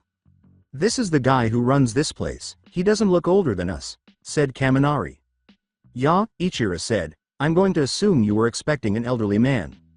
Dante sneered when Izuku whispered, apparently that was the last leader. "Anyways, welcome to the Order of the Sword. Here you will learn how to face the residents of the underworld, and we are going to do our best to get you ready for it," Ichira said. Izuku inquired, "Speaking of, where are the others?" "They're at headquarters right now, so I'll have them get us a ride there," Ichira stated before focusing on Kairi and Nico. Ichira nodded and said, "So you must be Credo's sister Kairi, right? When I took over I did research on the previous members of the Order, and from what I can tell he was a good man. It's a shame what happened to him," Ichira said as he bowed a bit. "Thank you, he would have been happy to see how the Order turned out," said Kairi. Before turning to Nico, Ichira stated, "He was an honorable man." As he gazed at Nicoletta, Ichira remarked, "Well, it's been a while." The words, "Nice to see you too, you," were spoken by Nico. "How's DMC treating you? My offer still stands if you're interested," Ichira said. As Ichira sighed, Nico remarked, "Thanks anyway, but I'm good where I am." As they went to look around, Ichira said, "Okay, the transport should be ready soon, in the meantime you can look around," and then he left. Before they exchanged words, Virgil and Inko were close to the altar. Virgil inquired, "So what do you think so far of Fortuna?" Before the two fell silent, Inko remarked, "It's great, I'm glad you brought me here."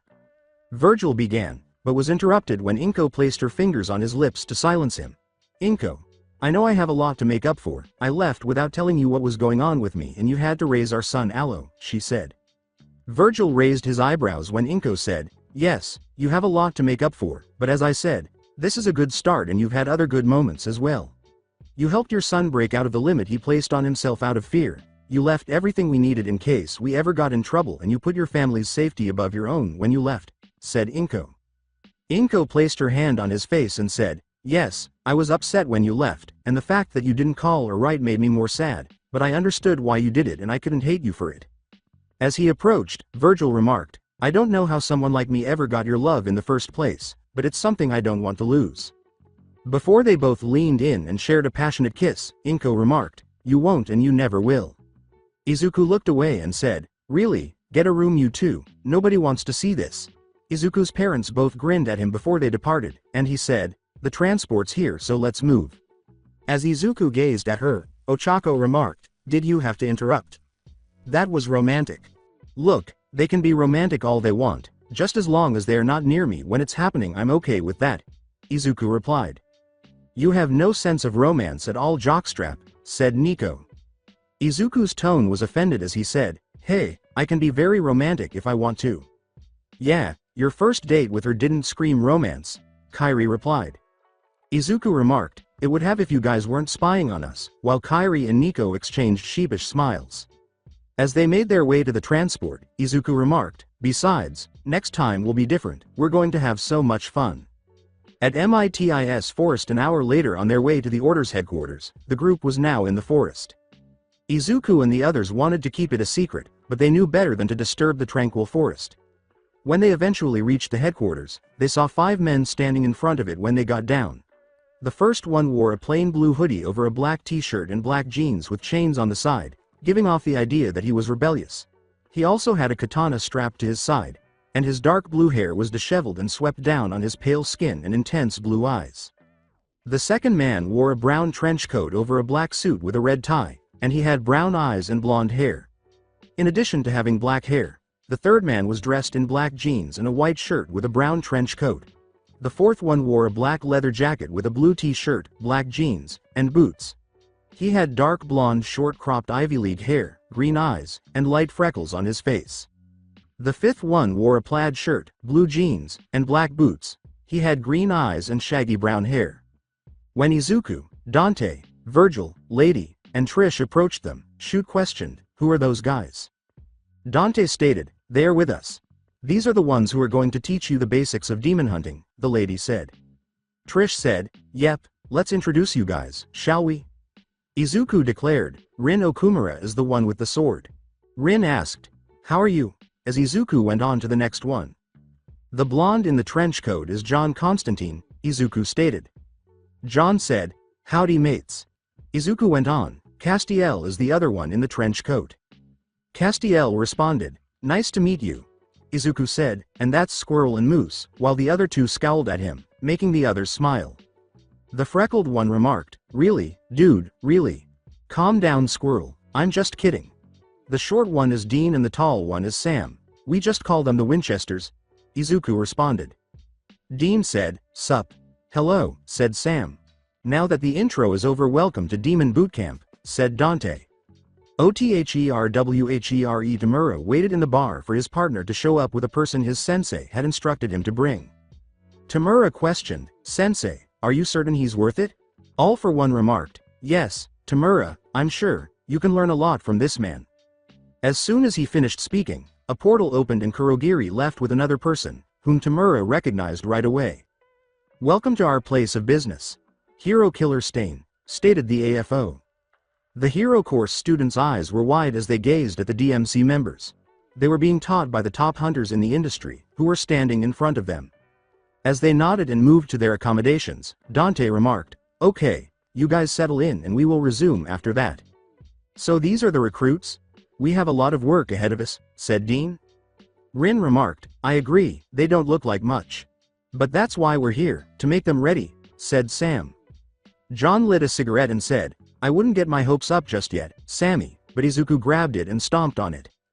Izuku looked at him and said, didn't we tell you to quit smoking, Constantine? John said, oi, I'll do what I want with my bloody body, kiddo, and then he pulled out another one, which made Izuku sigh. As he left, Izuku remarked, this is going to be a long week. OTHERWHERE When Stain looked around the League of Villains bar, he noticed Tamura sitting at the counter, sipping a drink. So you're the so-called hero killer? You don't look like much, said Tamura. Tamura narrowed his eyes when Stain said, and you're the so-called leader of the League of Villains, I was expecting more. Tamura put aside Stain's remark and stated, the reason you were brought here was because I want to extend an offer for you to join us. Before he spoke, Stain gave him a calculating look. Stain inquired, what are your goals? Tamura asked, my goals. Before glancing at the Stain, the maniacal smile of Tamura made Stain narrow his eyes. Maybe I don't have anything as loaded as that. But if I had to guess, I'd say my mind would be killing All Might. If people want to worship trash like him, then I'll destroy their beloved symbol of peace and then crush them while they're in shock. Tamura said. before hurriedly cutting Kurogiri in the arm and pinning Tamura to the ground with a knife in his shoulder, which caused him to grunt in agony. Stain was silent. As he pushed the knife further, Stain remarked, "You lack conviction and that makes you nothing but an aimless weakling." Tamura glared at Stain, his eyes burning with anger, ignoring the pain. Tamura grunted and said, "Hey, you're being a little rough, aren't you? Kurogiri, send this guy back, would you?" Kurogiri was frozen as Stain licked the blood from the tiny knife he had used to cut him. Kurogiri tried to move, but he said, "I'm sorry, I can't move. It must be the hero killer's quirk at work." Zeldris and AFO were both watching the scene develop in the meantime. Zeldris sensed something emanating from Stain and gazed at him curiously. As his eyes glowed slightly red, Stain said, "The word hero has lost all meaning in this society. The world is overrun by fakes and criminals like you who chase petty dreams." He was slowly inching his blade to Tamura's neck, and by extension, the hand on his face. Tamura grabbed the knife and made it begin to deteriorate, causing Stain to release it. "Hey, what are you doing? If you touch this palm, I'll kill you," he threatened. Tamura scratched his neck and grumbled, "You should know not to play with knives. We don't have a healer in our party, you know." As he stepped away from Tamura, Stain remarked, "It seems that our goals fundamentally oppose each other, but this wasn't in vain. We agree that we need to destroy the present." "I don't care. Leave, drop dead. I'm the type of person you hate most, remember?" said Tamura. "I was testing your motives. People always show their true colors when they're on the verge of death. There's a warped sense of conviction inside of you. How'll bloom in the end, I wonder? Maybe I'll let you grow. If you don't turn out well, I'll dispose of you later," Stain said with a smirk. As Kurogiri started to move slowly, Tamura commanded, "Kurogiri, take him back. Someone this crazy will be nothing but a problem for the League of Villains." Kurogiri attempted to persuade his boss to change his mind, but he knew it was a pointless attempt. "Please reconsider. This man will be a great asset if he joins us. I'd say this was a success." Stain licked his lips and smiled maniacally as he said, "Now return me to Hosu. There are still several false heroes I must attend to there." Tamura scratched his neck and Kurogiri opened a portal for Stain to pass through. Zeldris said, "Well, that was pleasant, won't you say, AFO?" "Yes, it was. This encounter with the hero killer will show Tamura what he need to do. However, he must figure out that for himself." AFO replied with a nod. Zeldris thought, "That presence from Stain, I wonder how he became like that," and then he grinned. As he vanished from AFO, Zeldris thought, "This is going to get interesting very soon." MITIS Forest. After a day after settling in, the students of the hero course were now assembled for their training. Trish, Lady, Castiel, and Ichira were assigned to Class 1B, while the others were assigned to Class 1A, after Dante and Virgil decided it would be best to divide the two classes. As he paced back and forth, Dean said, "Okay, listen up, noobs. Today is your first day of boot camp, and it won't be a walk in the park. We aren't going to make it easy for you like they do in UA. Here you're going to be fighting for your lives and it's only the first day. I pity you," Rin said with a grin. Class 1A stood in silence, staring at their teachers in shock before turning to face Izuku, who was grinning and standing next to them. Izuku started out by explaining what they were going to do, saying, "Well, you guys wanted the real experience, now you got it." Izuku pulled out a map to show them where they were going. "This is what's going to happen. We placed a special item somewhere in this demon-infested forest. All you have to do is find it and get back here in one piece, that's all," he said. "Any questions?" inquired Izuku. Tenya inquired, "What exactly is this special item?" Izuku remarked, "You'll know it instantly when you see it." Kirishima questioned, "Also, why aren't you participating with us?" "We have other plans for him," Virgil replied, turning to face Izuku. Izuku looked at Ochako and gave her a small smile before saying, "Look, you guys are going to be fine. Just remember all you've been taught and you'll get through this." As the students started to move, Dante said, "Okay, Class 1A, your time starts now." Izuku uttered the words, "I hope they make it back okay," before Virgil called. As he, Dante, and Izuku followed him, Virgil said, "Izuku, come with me." As the others nodded, Dante said, "Make sure the kids are okay." After a few minutes of walking, the three of them came to a small waterfall in a remote area of the forest. Izuku noticed that the atmosphere was calm and soothing as he looked around. As Izuku kept scanning the area, Virgil remarked, "This is the waterfall of truth. Here you will face the Yamato and make him your own." Izuku inquired, What is this place? Long ago your grandfather built this place when he once ruled Fortuna, said Virgil. Izuku gazed at Dante as he remarked, he brought us here once, a very long time ago to face our blades in order to master them. The 3 swords he created were far above any other devil sword in existence, only a few can come close to them, Virgil stated. As Dante started to explain the origin of the swords to Izuku, he stated, the creation of the swords goes back to when he first turned on Mundus. There was a rumor during his time of a powerful artifact. This thing puts that tree and its fruit to shame. This artifact was the cause of so much destruction before his time. It caused death for the human, underworld and Paradiso.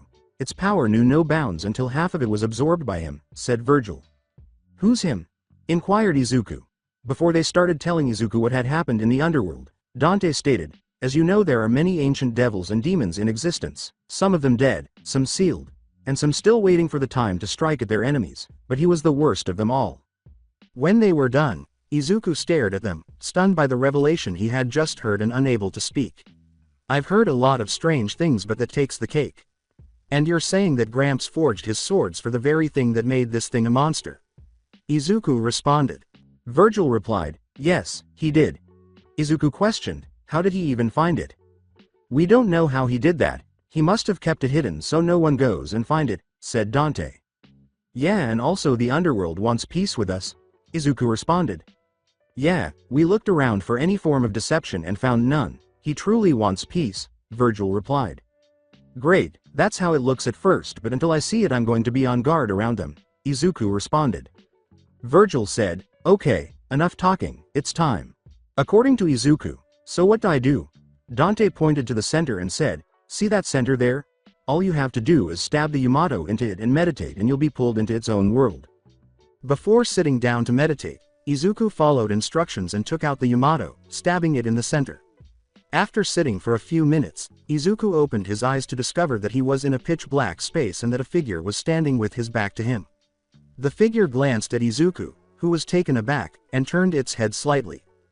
The figure Izuku saw resembled his grandfather exactly, so he asked, Grandpa? Not quite, said the man. Yamato, said Izuku. Clever boy.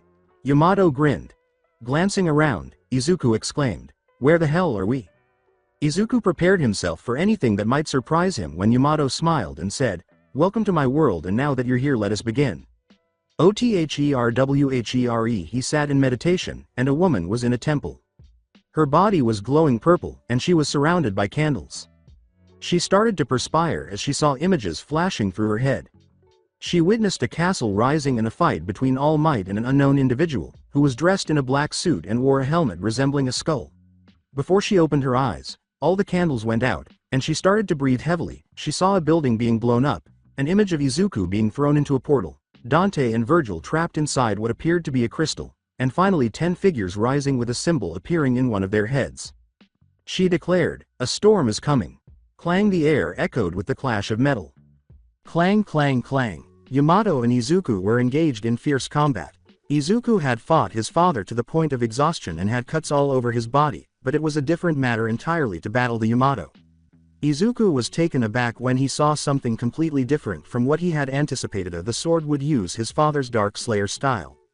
He acknowledged that his father's style was present in some of the movement, but it was combined with another style to create an impenetrable wall of blades. Izuku attempted an overhead slash, but Yamato sidestepped it, slashed Izuku in the stomach, and then swung its sword down with such force that Izuku was blown back, as he groaned as he stood up. Damn, what the hell? Izuku exclaimed as he stood up. Yamato turned to face Izuku and asked, is this all you can do? Izuku was panting heavily and clutching his bleeding stomach when he said, no, I'm not done yet. As it charged at Izuku, who hurried to avoid its blow, Yamato remarked, then show me what you're capable of, show me that you are worthy of my power. Then, having decided that this was the best way to fight the sword, Izuku leapt back and sheathed the pseudo-Yamato he was using. He then adopted the quick draw stance, which made Yamato laugh. Then Izuku quickly pulled out the blade and slashed at it, but Yamato easily deflected it before turning to face him. It adopted the same stance and performed the same action as Izuku, but much more quickly. Only one slash, I was expecting a lot more. At least you're making progress, but let me show you how it's done, Yamato remarked. Izuku screamed silently before he fell face first to the ground after being slashed several times before he could react, which caused him to bleed more. That move. Izuku looked up at Yamato and thought, it was the same as Dad's, but this time I didn't see the blade. Yamato remarked, you see, you still have a small problem when fight, as it approached Izuku. As it stood close to him, Yamato remarked, and that is you think too much when wielding me and that holds you back. I think too much about it when I'm using it. Izuku pondered in his mind. Before it quickly spun around and sent a slash that sent Izuku flying because all he saw was white, Yamato said, today's lesson is over, think about what I said, now be gone. In the actual world, Virgil and Dante watched Izuku with patience as cuts appeared all over his body, indicating that he was struggling against the Yamato and that it had been 5 hours since he started. Dante remarked, damn, the sword is really roughing him up. Virgil looked at his son and remarked, I can see that. It wasn't easy for me when I faced it and that fight helped me perfect my style. Dante inquired, so how do you think the others are doing? Well, if I had to guess, I would say that they are trying to figure out how to move it, said Virgil. Dante grinned and said, yeah, I wonder what their reaction was when they saw what we asked them to bring back. They would be in for a surprise. I've been meaning ask how did you get those guys to work for you? Virgil responded. Dante was about to remark, now that's a great story. You see, it all started with, when the sword started to glow. After examining it, they both started to approach Izuku. Dante asked, you think he did it? But before Virgil could respond, the sword sent a pulse that sent Izuku hurtling into a tree. Izuku gave a painful grunt, and Virgil replied, I'll say no. Izuku sat up and said, what the hell? Why am I in so much pain? Izuku questioned, and why'd I look like a scratching post? Oh, I forgot to mention that whatever injury you receive in there also happens to you out here, said Virgil. Izuku passed out and said, great, just great, if you excuse me I'm going to lie down. After 2 hours after carrying Izuku, who had been hurt by the Yamato, out of the waterfall, Dante and Virgil returned to headquarters and had Kairi tend to him. An hour later, he awoke wrapped in bandages and headed to the lunchroom, where he saw Dante and Virgil, along with his classmates, all of whom appeared to be bruised and completely worn out. Observing that the majority of them had ice packs applied to their faces, Izuku asked in a humorous manner, what happened to you guys? Shoto iced his jaw and said, we don't want to talk about it. Kirishima pointed to his bandages and asked, what happened to you? I got turned into a scratching post by that sword and you? Izuku responded. As Dante and Virgil entered with Class 1B and the other teachers, Kaminari shivered and remarked, we faced the embodiment of evil. As they gathered around the table, Itsuka inquired, what happened to you guys? Ochako rubbed her face and said, yeah, we ran into a problem. Mineta shook in terror and declared, it was a monster. According to Zero, what happened was, retrograde. Class 1A students were searching the forest for the object they needed to return with. Fortunately for some of them, they had not yet come across any demons. Kaminari inquired, seriously, how far is it? As they went on, Momo said, stop whining, we're close. When they got there, they noticed a large stone lantern that was watched over by some scarecrow demons. When the demons saw them, they all got ready to fight. Kirishima said, okay, so how do we do this? Ochako drew her weapon and said, let's split them up and take them down. Before acting and dividing the demons for simple slaughter, they all nodded. After killing them all in a matter of minutes, they gathered around the lantern to determine how to move it. With a, okay, I got an idea, statement, Momo caught everyone's attention. Here's what we do. Ochako uses her quirk to make it weightless, then we have Kirishima, Sato and Shoji pull it while the rest of us defend them just in case we are attacked, Momo said. As the others concurred, Kyoka remarked, that's not a bad idea. Zero wrapped his tape around the lantern and Ochako made it weightless so the others could pull it easily. They had been moving the lantern for a few minutes when they became aware of how silent it was. Out here, it's quiet, Kaminari remarked. Mineta looked around and said, yeah, a little too quiet. Snap, Kyoka asked, did you guys hear that? As they paused and took stock of their surroundings. Hear what? Inquired Kaminari. I heard something just now. I think we're being followed, said Kyoka. Before he saw something run in front of him, Katsuki said, whatever it is, I'll just blast it to hell. Ignoring his classmates' cries, Katsuki claimed to be over there, as he charged at the figure. As they heard explosions, Ochako remarked, seriously, that hothead. As he pursued the creature, Katsuki screamed, get back here and die. Before the other students realized it was a kangaroo wearing boxing gloves, the creature eventually fled. They started shouting for Katsuki to stop as soon as they saw what it was, but Shoto stopped him by erecting an ice barrier. The words, "Get out of my way, icy hot," were uttered by Katsuki before Shoto appeared before him. Katsuki looked and saw the kangaroo behind the ice before he calmed down, or his version of calm. Shoto said, "If you would just stop and listen, you'll see that all you're doing is chasing a scared animal." As he approached the kangaroo, Kirishima remarked, "Baku bro, you scared him." Momo gazed at the kangaroo and remarked, "I'm surprised. I never expected a kangaroo to be in a forest like this." "Yeah, with all the demons in the forest, how is it here?" asked Mina. Asui inquired, "And are those boxing gloves ribbit?" Kirishima was saying, "Hey there little guy, now don't be afraid. We won't hurt yo." Just before the kangaroo gave him a sucker punch that sent him hurtling through a tree. When they saw that the kangaroo had knocked Kirishima unconscious, everyone's eyes widened. At that point, Class 1A's situation started to deteriorate. End of flashback. "You guys ran into Punchy," Izuku said, his eyes wide as he began to perspire a little. Dante remarked, "Now that's just bad luck." Izuku touched his face and said, "Very bad luck." Ochako said, "You know that thing Nero?" Izuku replied, "Yeah, it's kind of a long story." Izuku sighed as Ochako said, "Spill it." "We first met Punchy 2 years ago after we took down the previous leader of this place and had just recruited Nico," Izuku stated. "Hold on, 2 years ago, but you told the host of that show that you started hunting a year ago, which is when your uncle released your name. Did you lie to that host?" replied Tenya. With a very straight face, Izuku said, "Yes, I definitely did." Tenya questioned, "Why?" Izuku recalled his interview with the host and remarked, "Look, you guys all saw how that interview went, and I didn't exactly want my mom and my dumbass uncle getting in trouble for child endangerment." 2 days post-festival flashback for Izuku and his family. The past 2 days had been extremely noisy. The media had been talking about his father's appearance and the fact that he was Nero. Normally, Dante would have advised them to wait until the media calmed down, but that changed when Endeavor, Hot Pants, did an interview in which he claimed that his uncle was reckless for letting a child do what he did. The jackass also claimed that Dante and his mother should be charged with child endangerment. They had been attempting to obtain statements from his family and friends, but were unsuccessful. The fact that they were on live TV with the entire world watching led to their current situation because there was no turning back once the gauntlet was thrown. Ladies and gentlemen, welcome and thanks for tuning in to the show. Today we have 3 special guests here with me today. You know them, they have been the talk of the media for the past 2 days now. So I would like you to welcome the number 3 hero Redgrave, the man whose name we didn't know until he was introduced as Dark Slayer and the winner of the sports festival, and the one who was identified as a famously hunter Izuku Midoriya, also known as Nero the Devil Bringer. The host said as the audience started to applaud as the 3 men left in suits. The host shook their hands and said, "Gentlemen, welcome to the show." As they sat down, Dante said, "Thanks for having us. There has been a lot of talk going around for the past 2 days now, and I am glad that we can finally clear the air that Hot Pants decided to blow," Izuku said with a grin.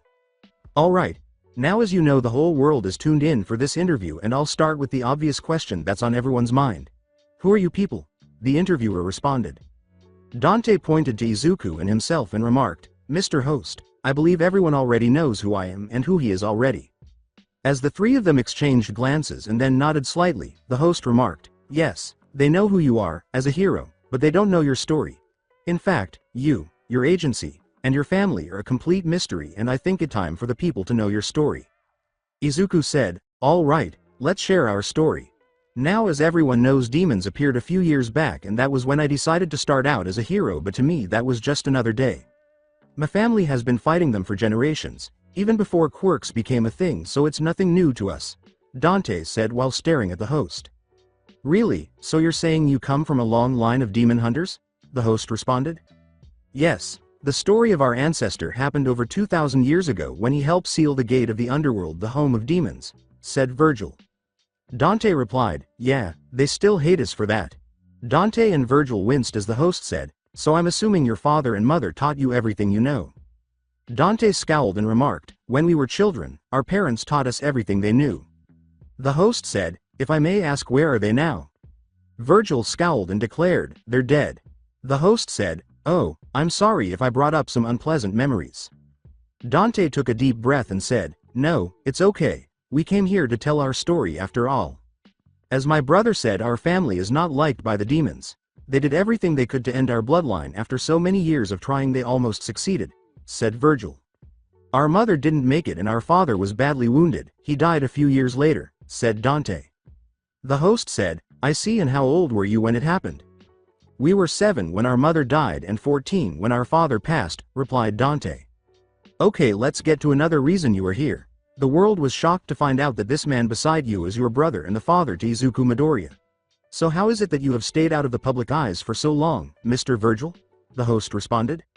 I tend to not draw attention to myself, unlike my brother who likes to show off, said Virgil. Dante inquired, since when do I show off? In Izuku's words, like almost all the time, Uncle D. Now everyone is a critic, Dante whispered. Let's just cut it short. They're twin as you can tell, but their personality is completely different. My father is serious and my uncle is a goofball. It's basically that classic brother scenario, Izuku stated. Wow, that's all I am to you? A goofball? Seriously, no respect, like father like son after all. He gets all that sass from you, said Dante. Now let's get to the main reason you are here. After the festival, Endeavor went on interview saying how irresponsible you are for getting a child involved in demon hunting, and some of them agreed with him. The host stated, causing Izuku to scoff. The host's eyes widened as Izuku said, Sir, with all due respect to Endeavor and the critics, all I can say is that they can kiss my ass. Endeavor, he's just pissed that I beat his son at the sports festival and that my uncle has kicked his ass after he found out some certain things about him, but that's not important. I came here to tell all the haters and all the critics that they can fuck off. If you have a problem with what I do, then that's just your problem. I don't answer to any one of you jackasses out there, and before you throw a bitch fit, remember that only those who have been trained and shown that they can handle facing demons are given a license, and I proved that. So go ahead and keep bitching, it's not my problem, Izuku said as he left the performance. Dante grinned and remarked, Yep, definitely gets all that sass from you, brother. A woman after my own heart. I own a small portion of that, while his mother owns the remainder. End of flashback. As they stared at him as if he were insane, Izuku remarked, Anyway, Punchy was possessed by a Mongolian fist devil. We managed to get it out of him, but its energy stayed with him, so now he's a devil-enhanced kangaroo. And you didn't even alert us to it before bringing it here, Kaminari cried out. Well, it was a 50-50 chance you'd run into him, Izuku replied. They groaned when Dante said, On the plus side, you now know to run whenever you see him. Who was struck first? They were all pointing at Kirishima when Izuku asked in a lighthearted manner, Sucks to be you, bro. Izuku grinned. As he prepared to depart, Dante remarked, Well, everyone, get some rest. Tomorrow, we pick off from where we left off. Please wait a moment. Pointing to the interns, Mono said, We've been wondering who they are exactly. Yes, you mentioned that they were employed by you, but why is nobody aware of their identities? Mina inquired. Because that's how they like it and for other reasons, but that's not my story. As he left, Dante remarked, All I can tell you is that they have been through a lot, but only they can tell you. Since this was only the first day of boot camp, Izuku, Virgil, and the interns left before the others did, saying, Just get some rest, guys, you're going to need it for tomorrow. By the end of the first training day, all of the trainees had gone to bed in order to recover for the following day. Izuku had already recovered from the injuries he had sustained at the hands of Yamato, and he had considered the sword's statement about his overthinking. During his years of training with the Yamato, his uncle told him that sometimes you just have to follow your instincts. He knew that his mind was one of his greatest weapons, but he also understood that it could also limit him. As Izuku slept for the next day, he kept that in the back of his mind. When Izuku's eyes opened, he saw that, aside from his eyes, the majority of his body was enveloped in black mist. He then looked around, attempting to determine his location. Izuku thought, Okay, where the hell am I? As he attempted to speak but was unable to do so. Izuku kept scanning his surroundings when he noticed 2 individuals standing in front of him. One was sickly and appeared to be about to faint, and Izuku shuddered slightly at the man's commanding presence when he looked at him. Izuku had only experienced this from All Might during his entrance exam preparation. The sickly one was on his knees and said, Please, big bother, this is not the way. You know what you are doing is wrong. As he approached his brother, the man remarked, Oh little brother, you always did fail to see the big picture. Can't you see all I have done has brought instability to our broken society? This isn't peace. You have forced them to bend to you out of fear. You used their de-aspiration for your own sick pleasure. What would our mother say if she saw you like this? Said the ill one. The man glared at his brother and yelled, "Our mother is dead. Killed by a thief. Don't lecture me about her. Her heart would break if she saw you like this. Whatever that man promised you, it's not worth your soul, brother. You have always been strong and you looked out for us when our father abandoned us. You don't have to carry the guilt of that day on your shoulder. Can't you see he is just using you, and when he's done with you he'll just throw you away?" The ill one replied. The man extended his hand to his brother and said, "You don't understand. I am serving a higher calling, brother, and now I offer you the same chance. Join me." The sickly one said, "No, I won't join you." His brother scowled before he grabbed his face. "What are you doing?" he exclaimed and sounded frantic. The man's hand glowed red as he said, "If you don't want to join me, I'll force you to, little brother. You'll thank me for this in the end." The sickly one cried, "No, stop this please. No, no, no." Izuku struggled to comprehend what he had just witnessed as the two men dimmed. Who were they and what was that? Izuku pondered as he gazed at the blank space. A voice said, "So you're the ninth." Izuku turned around to see the ill man standing behind him. "It's him," Izuku reflected. The man said, "I'll be quick because I don't have much time," and then he moved forward to take Izuku by the arm. As 8 other forms stood behind him, the man said, "You've only mastered 60% of this power. You're almost there. This power has long passed the point of singularity. In time you will see more of our history, but know this: you are never alone." The final form was a blur, but it looked like All Might. When Izuku woke up, he was drenched in perspiration and wiped his face. Izuku asked himself, what was that? Before he grabbed his phone and dialed All Might. OTHERWHEREA boy was currently escaping from 2 men who were pursuing him. The boy tried to escape by running into an alley, but he ended up in a dead end, which gave them the opportunity to corner him. "Give up, little boy, you have nowhere to run," a man said as he approached him. The boy laughed as he grabbed a pole from the ground and attacked the man, saying, "Stay back." Before he rushed forward and knocked the pipe out of his hands, the man said, "You got guts, boy, I'll give you that." He said, "But guts can only get you so far," and then struck the boy, knocking him unconscious. The man picked up the boy and started to walk, saying, "Don't worry, you're going to serve a higher purpose. All in the name of Lord Zeldris." The man turned back when he heard a voice say, "Hold it right there." When he noticed a hero in his way, the man remarked, "Ah, great, just what I need, an interruption." The hero said, "Put the boy down and surrender." "Just walk away, Boy Scout, I don't want to have to stain this alley with your blood," the man murmured. The hero reached for the spear on the boy's back and repeated, "I said put the boy down and surrender." Before he gave the hero a crazy smile, the man said, "Let it be known I tried to reason with you," as darkness engulfed his body. A short time later, before his phone rang, the man was holding the boy and cleaning blood from his hands. The man greeted the doctor. "Where are you?" inquired the physician. "Picking up another test subject for you.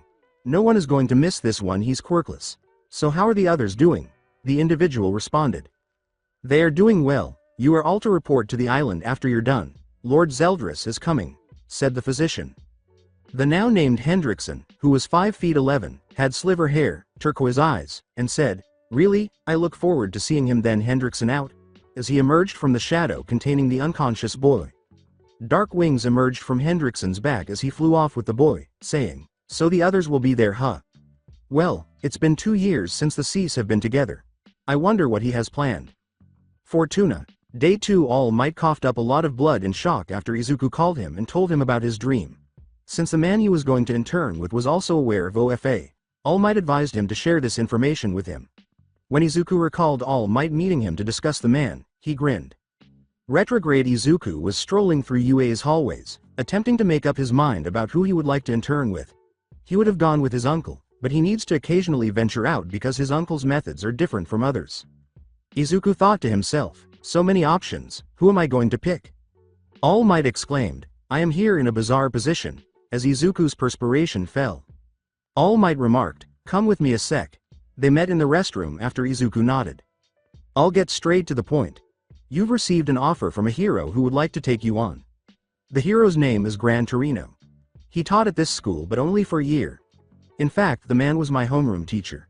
He knows about One for All too," said All Might. All Might shuddered, as though his former teacher would still find him in this other dimension. "He retired a long time ago, so I forget to include him sometimes." "This guy sounds totally cool.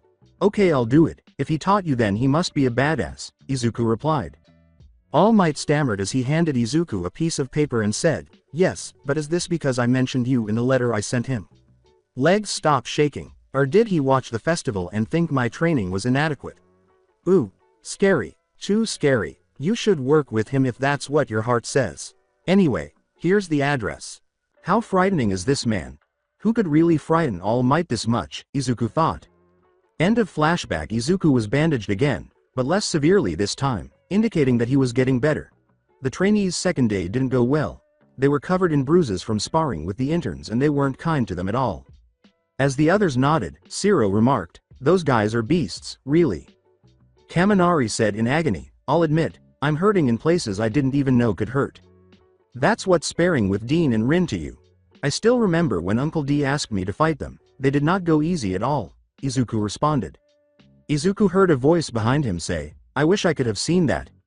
I bet you would have recorded it and posted online, is that right Nico? Izuku responded. Nico sat next to him and remarked, damn right jockstrap, I would also make a lot of memes out of it too. As everyone became more alert, Izuku questioned, so how goes the devil arms? Still working out a few kinks but by tomorrow y'all will be able to give them a test run, Nico stated. Nice. Oh by the way have you seen Kairi around? I've been looking for her since training ended? Izuku responded. Izuku's eyes widened slightly as Nico remarked, yeah she left a while back saying she had to go see someone. Izuku said, thanks Nico, I know exactly where she is, and stood up to go. Before she turned to go, Nico said to him, hey, if you're not too busy, I was hoping we could. You know what, never mind, I'll probably be buried in my work. However, Izuku stopped her. She smiled a little when Izuku said, all you have to do is ask if you want to spend some time with me. Before she departed, Nick said, yeah, you got it, jockstrap. Izuku glanced at her retrenchment before heading out to locate Kairi. Fortuna Cemetery. Kairi was standing with a bouquet of flowers and a dejected expression on her face in front of a headstone. Kairi dropped the flowers by the stone after saying, hello big brother, it's been a while since I came to visit. Before Kairi started crying, she recalled seeing her brother stabbed while attempting to save her. I wanted you to know that I'm doing okay. I have friends and a family that's good to me. I know you would have liked them and I wish you were still here, she said. Izuku stood a few feet away from her while she was crying. Then he moved to stand next to her and put his hand on her shoulder, making her turn to face him. Izuku looked at her after saying, he wouldn't want to see you crying over him, and he wouldn't want to see you blaming yourself for what happened. Your brother was an honorable man, his beliefs were just taken advantage of, but despite that the one thing he put above that was you. Izuku said as he grasped her hand. Izuku said, your brother loved you very much, and the fact that he put himself in danger shows that to him your life was more important than his. Uncle D told me about his finally moments. Even when he was about to go, all he thought about was your safety, so don't cry. He may be gone from this world but his memories and dreams still live on in you. Kairi then gave him a hug while sobbing into his chest and Izuku gave her a gentle back rub. Kairi wiped away her tears and said, thank you Nero for everything and you're right he wouldn't want me to be sad. She touched the headstone and said, big brother, thank you for always taking care of me. Kairi burst out laughing when Izuku said, I'll take care of her credo, I'm pretty sure you'd hunt me if I did anything less than that. Izuku and Kairi took a stroll around the town after bidding farewell to the headstone. Izuku led her to her room when they got to the headquarters before pausing at the door. Kairi said, thank you so much for everything, Nero. It was no problem Kairi, if you ever need someone to talk to just know I'm always here, Izuku replied. Izuku was shocked when Kairi turned around and kissed him on the lips just as she was ready to enter her room. Before she bid him good night, he noticed that she was flushed. Jackpot, Izuku said, touching his cheek, and she gave him a smiley kiss before he too went to bed. Day 3. After only 3 days of instruction, the trainees' day proceeded as planned, and they showed improvement. Izuku was also getting better quickly. He left for his fight with Yamato with only minor wounds, showing that he was starting to adjust to the Yamato. Nico had also given Class 1A and 1B their artificial devil arms after pointing out their shortcomings and explaining that she had created them to address them. Additionally, she assured them that the devil arms would enhance their peculiarities. Don't worry about that. I'll discuss this topic and disclose the devil arms in a later chapter.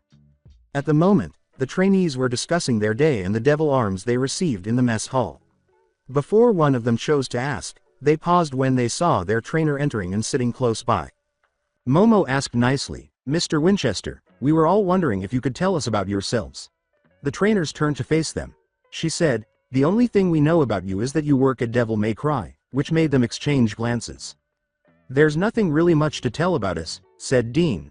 My brother and I were trained by our father to be hunters when a yellow-eyed demon killed our mother. It took us years but we found the bastard and killed him, but it cost us our father. So we drifted around until we ran into Dante, who offered us a job to come work for him when the public found out about demons, said Sam. Yeah, anyone who's an elite hunter know who Dante is, so we took it and now here we are. We tend to avoid the media a lot, they're nothing but parasites, said Dean. Kyoka said, what about you, Mr. Constantine? There's nothing much to tell about me, lassie. I'm a warlock, a master of the mystic arts. I've been doing it for years now. It started when I was a young lad. I used to live on the streets picking pockets for a living until I stole something from someone powerful. Little did I know that person would change my life, John replied. He smiled when Mina asked, who did you steal from? The Sorceress Supreme. She saw my potential and took me in and taught me the ways of the mystics. After a few years learning from her, I decided to strike out on my own. I became mage for hire using my talents to help people, but along the way I made some mistakes, John said with a tearful expression on his face. John pointed to Dante and remarked, I met this wanker there who told me he could help and he did, so I indebted to him. When Izuku said, well, that's a first, someone owning Uncle D, now I've heard everything, his uncle turned to face him. Dante questioned, what's that supposed to mean? Uncle D, you and I both know that you're always the one indebted to someone, and that was before you became a pro, Izuku responded. Dante remarked, most of that wasn't my fault. I've seen your debt, if you didn't go pro you'd be living under a bridge by now, Izuku responded. Dante didn't want to respond to his nephew, so he said, okay, enough about me, Rin, tell them your story. Dante scolded Virgil for saying, look at that, he shut you up. Go ahead, Rin, Dante said. My isn't all that great. I had a twin brother, we couldn't have been more different from each other. He was the golden boy and I was just the delinquent, the rebel. We were raised by a priest, Father Okumura. He was always fair when it came to both of us. At that time I didn't believe in demons or devils, I was just as clueless as any other guy, Rin stated before taking a deep breath. Anyways, I was your age when I first encountered demons. I was saved by Father Okumura. It was on that day my life changed. He told me who I was, what I could do and why the demons were after me. He fought until his last breath before a demon got him. After that I found out that he was an exorcist for the Vatican and a high-ranking one at that. It was on his grave I swore to follow in his footsteps, Rin continued. Abara questioned, wait, you were an exorcist? Yeah, the Vatican is one of the major demon hunting organization, said Rin. Hold on, are you saying there are more organizations out there? Replied Kaminari. Izuku said, all right, it's time for some revelations. Okay, before I went public and before the world knew about demons, most of the major hunting jobs went to the Vatican and now I'm their rival in the business. Dante grinned. Abara inquired, is there any way I could join? Whoa, I would hold off on joining for now, little lady. You're still young and you got your whole life ahead of you, and besides the Vatican are full of… What's the word I'm looking for? The dean replied. Stuck-up pricks, was Dante's statement. In Izuku's words, douche copyright bags. According to John, celestial wankers, assholes, was what Sam said. Dean replied, yeah, all the above. Look, he's not trying to crush your dreams if you want to join, but as a former exorcist I have to say majority of them are fanatical nutjobs, Rin replied. Calling them nutjobs is an insult to the word. These assholes take religion to a whole new level, said Dante. Damn right, the people they have there are crazy, said Rin. Izuku said, anyway, back to you, Rin. I joined the Vatican and found out that my brother had already been part of the organization for about 2 years. When I joined, all he treated me like was an annoyance, but I persevered. I went through every trial, every mission, every life-threatening wounds to finally be recognized as one of them. I made some friends along the way, but I lost everything. Dante found me a year later and took me in. So I own him a lot, Rin stated prior to departing. After Rin left, the room fell silent, which caused Dante to sigh pitifully. Why don't we all just call it quits for today, huh? Said Dante. Yeah, good idea, Uncle D, you heard him, let's all get some shut-eye, Izuku responded. Ochako made the decision to speak up as everyone was departing. Nero, what happened that made Rin walk away like that? Ochako inquired. It's not my place to tell you what happened to them, but I'll tell you this, what they told you wasn't even the surface of what they have been through. Izuku said as he left them. Day 4. The following day, Class 1A and Class 1B continued their training, becoming accustomed to their respective devil arms. Izuku was improving in his battle with Yamato. In a matter of days, his swordsmanship abilities had advanced significantly. In their next battle, he knew he could hold his own much better, even though he might not be at his father's level yet. Since Nico did promise to spend time with her, Izuku was currently looking for him. Izuku asked, "Hey, have any of you guys seen Nico? I can seem to find her." But his classmates said no. What location might she be? Izuku pondered for a moment before he had an idea. Izuku uttered the words, "Griffin, Shadow, come forth," as his two familiars materialized. Griffin remarked, well, look who finally called us out." "Sorry, I've been busy lately," Izuku admitted. "Yeah, fighting the Yamato can be bitch. Fun fact, it took your father 7 days to beat that sword, and the rate you're going who knows when you'll beat it," said Griffin. "Thanks. Anyhow, I need your help to find the lunatic." Griffin interrupted Izuku with the words, "Find the lunatic." "You forget we got our minds linked when we are the seal, so I know what you're thinking," said Griffin. Izuku whispered, "Thought I fixed that." Griffin started to say, "Yeah, it's not everything we know, but I will say this though, they're going to flip when they see your new Devi." But Izuku pulled his beak away. Izuku said, letting his familiar go, "Would you just go before I start plucking your feathers, and don't go say that out loud. I want it to be a surprise when I finally use it." As Griffin took off, Shadow blended in with the shadows around him.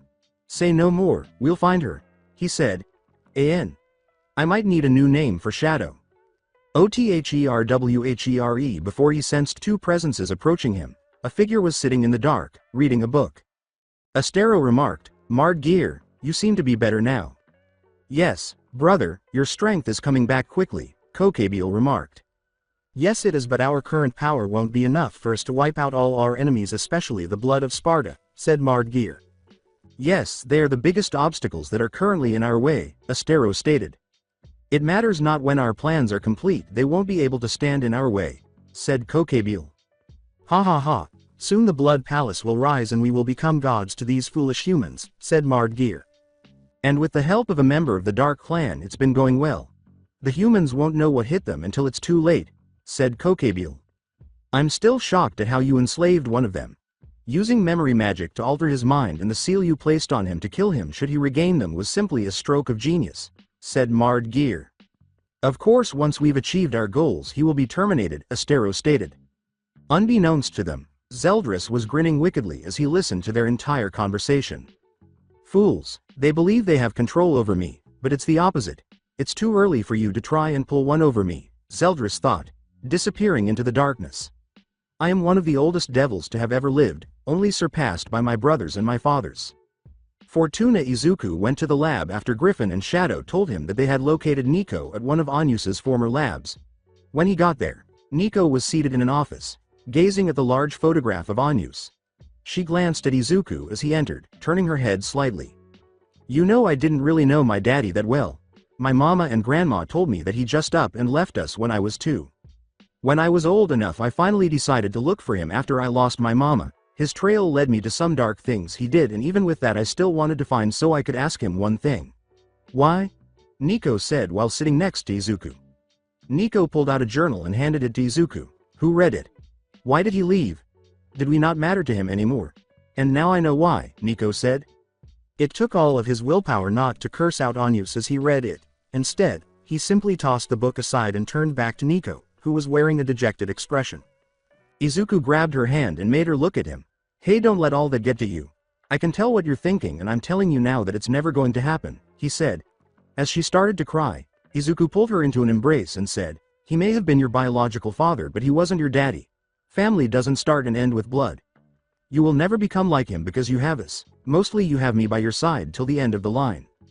Izuku slapped him playfully after saying, "You are one of the baddest girls I know, you smart, funny, a bit of a pain in my ass. Remember that he is crazy, insane, annoying, and artistically challenged," Griffin said, drawing their attention to him. Izuku remarked, "Really, you're going to do this now?" Griffin replied, "Yep. I think I've let you spend too much time with my ass of uncle because only he can ruin something like this," Izuku replied. Nico threw a plant vase at Griffin, interrupting him as he said, "Yeah, watching this was nauseating. Seriously, just kiss him, Urea," Griffin dodged the vase and said, "Ha, missed M," but was struck by the chair she threw. Nico called her a stupid chicken before she moved to sit back close to Izuku, who was observing the student scene. "You were saying?" Nico asked. "As I was saying, although you can be hard-headed sometimes, you are one of the few I know that has my back, and I'm thankful for meeting you," Izuku responded. Nico kissed him on the cheek, leaving him speechless. "Thank you, Izuku. That is the nicest thing you have ever said about me," she said. Izuku grinned and whispered, "She said my name." Day 5 for the UA students. Another day had passed. Izuku was growing irritated with himself because the sword was making it so hard for him to defeat the Yamato yet. Izuku sighed and then sat down in a meditative position. He had been doing this to concentrate on his devil abilities, and as the blue aura grew stronger around him, he started to breathe in and out. As green lightning encircled him as well, he began channeling one for all. He then spread all of his power throughout his body, causing his eyes to snap open and reveal yellow eyes rather than his original green ones. After a few minutes in that manner, the ground started to tremble and he drew all of his energy into his body. As Izuku's power increased, people who could sense energy all over the island questioned what he was doing. After taking a final deep breath and opening his eyes, which had returned to their normal color, Izuku finally cut off all of his power. Izuku said, "I'm almost there, just a little more and I'd have perfected it," before rising and making his way to headquarters. Izuku was walking when he heard a call, and when he turned around, he saw Ochako sprinting in his direction.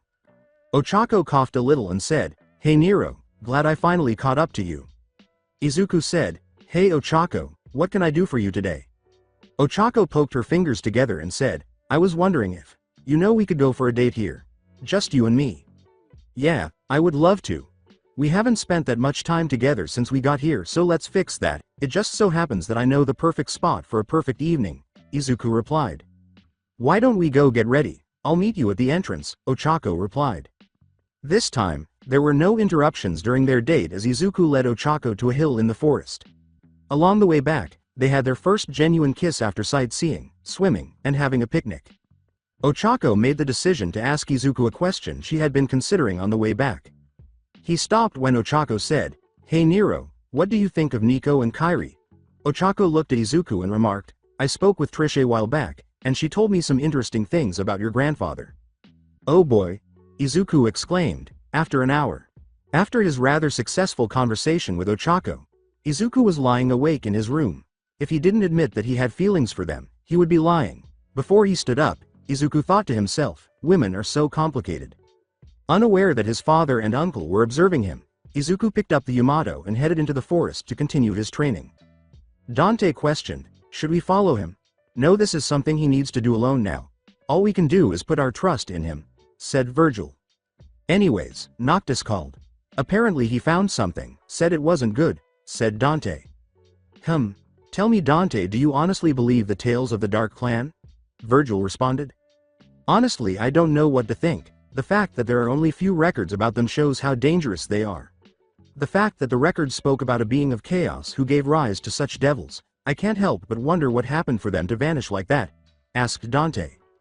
"It's troubling, a being far older than Mundus, the Lord of Chaos, Dracoth," said Virgil. "Only time will tell what would happen if we were to encounter something like that," said Virgil. With Izuku after reaching the waterfall, Izuku put down his sword and started to meditate. When he opened his eyes, he realized that he was the Yamato's void. Yamato remarked, "It's interesting that you returned so quickly. I don't have time to rest, I'm here to beat you and this time I won't back down until I've done just that," Izuku stated. Yamato questioned, "What's brought on this seriousness in you?" "I have a lot of things to do, people to protect and most of all, a legacy to live up to. So come at me and bring everything you've got," Izuku said as he took a stand.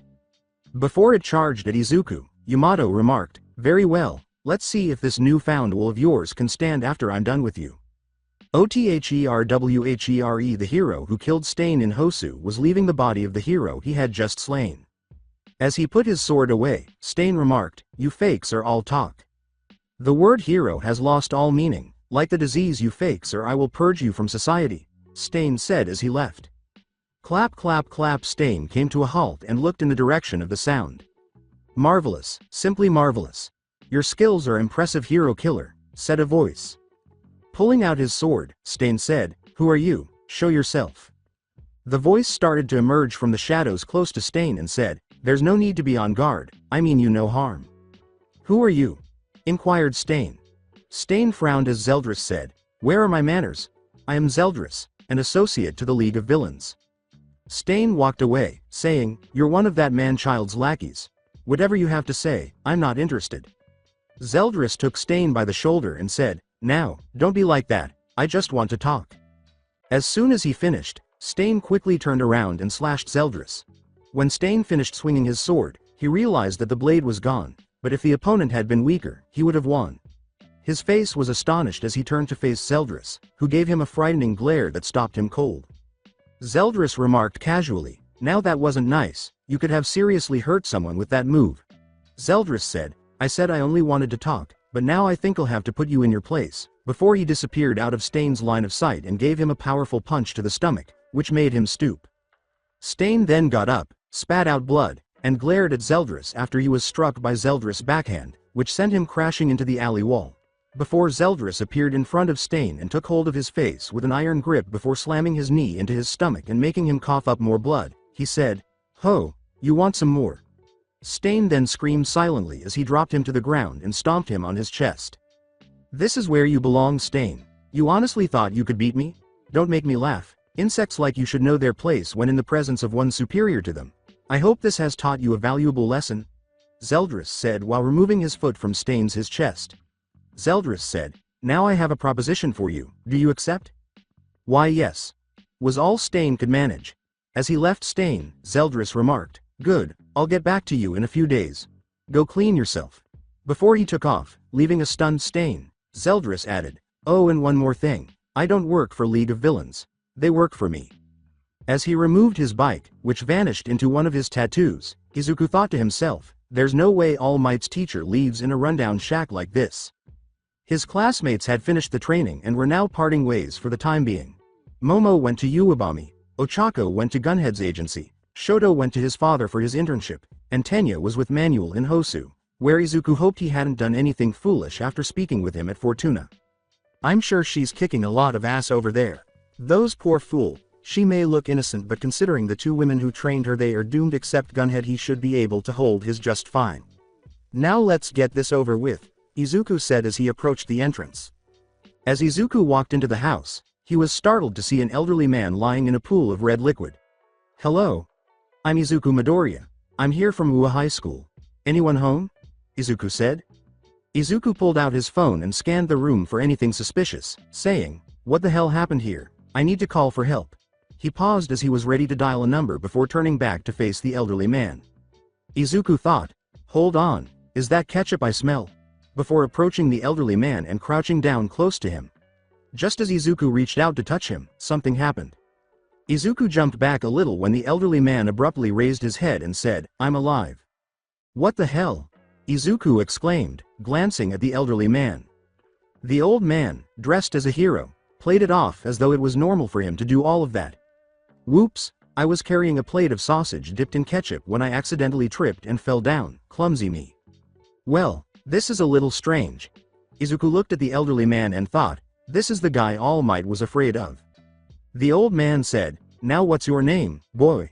After saying, "I'm Izuku Midoriya from Uwa High School," there was silence, and then the same question was asked. Playing up the deaf card, the old man asked again, "You're who now?" Izuku smirked as he looked at him. As the old man became serious, Izuku remarked, "You can stop the act, old man. That might work on some people, but I'm not one of them. And here I thought you were just a wet-nose embryo. It's good to see that the Devil Breaker doesn't let his guard down easily," said the elderly gentleman. "You're a good actor, old man, but I've been dealing with things that aren't what it seems for a while, so I saw though your senile old man act," Izuku stated.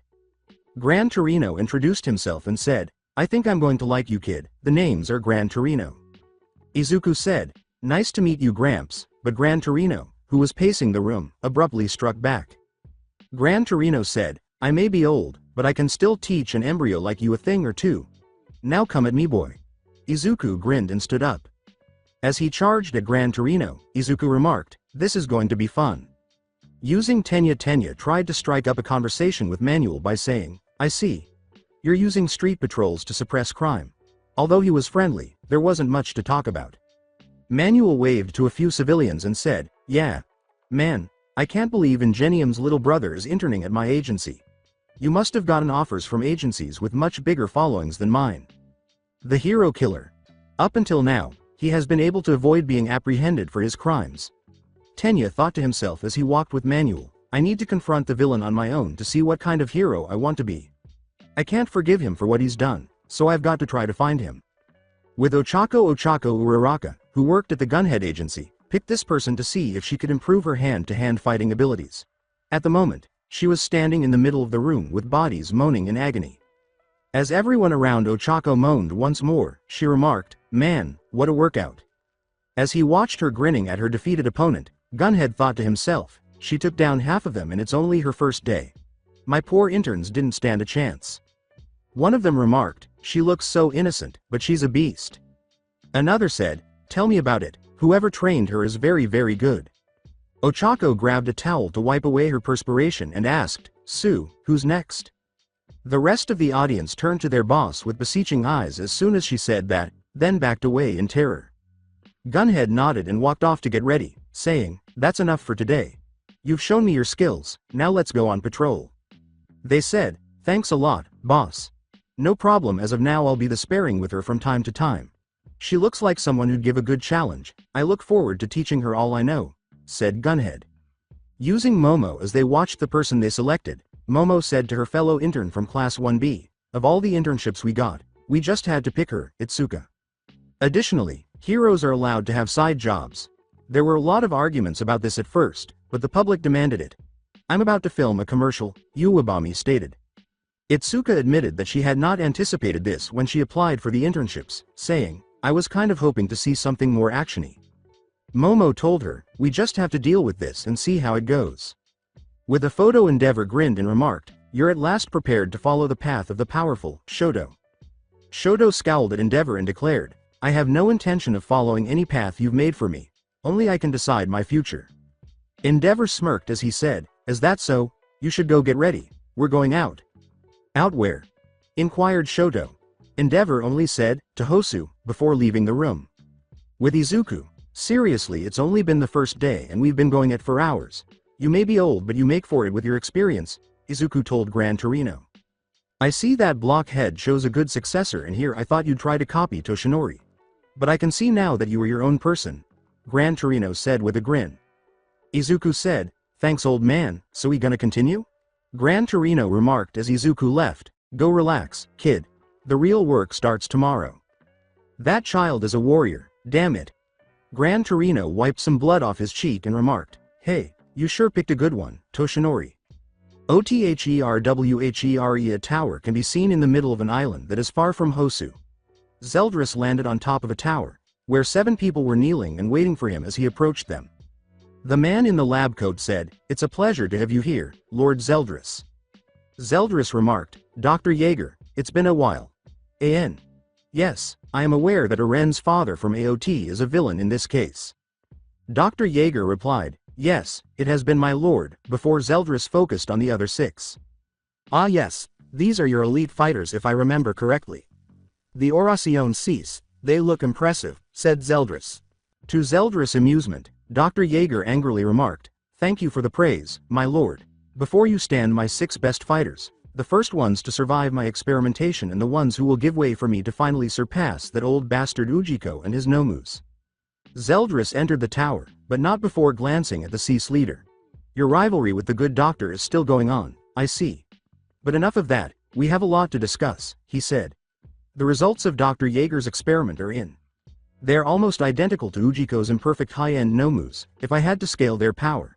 What I really want to know is if they can compete with the boy Nero. It will be revealed in due time," Zeldris thought. Zeldris saw all of Jaeger's experiments as they passed through the tower's facilities, both the ones that had failed and the ones that were still ongoing, but he ignored them and kept moving forward. He was only interested in 2 of the doctor's projects, and he would need them right away. When the group finally reached a conference room in the tower, they all took a seat.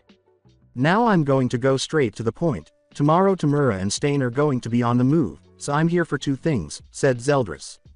Jaeger questioned, "What would that be, my lord?"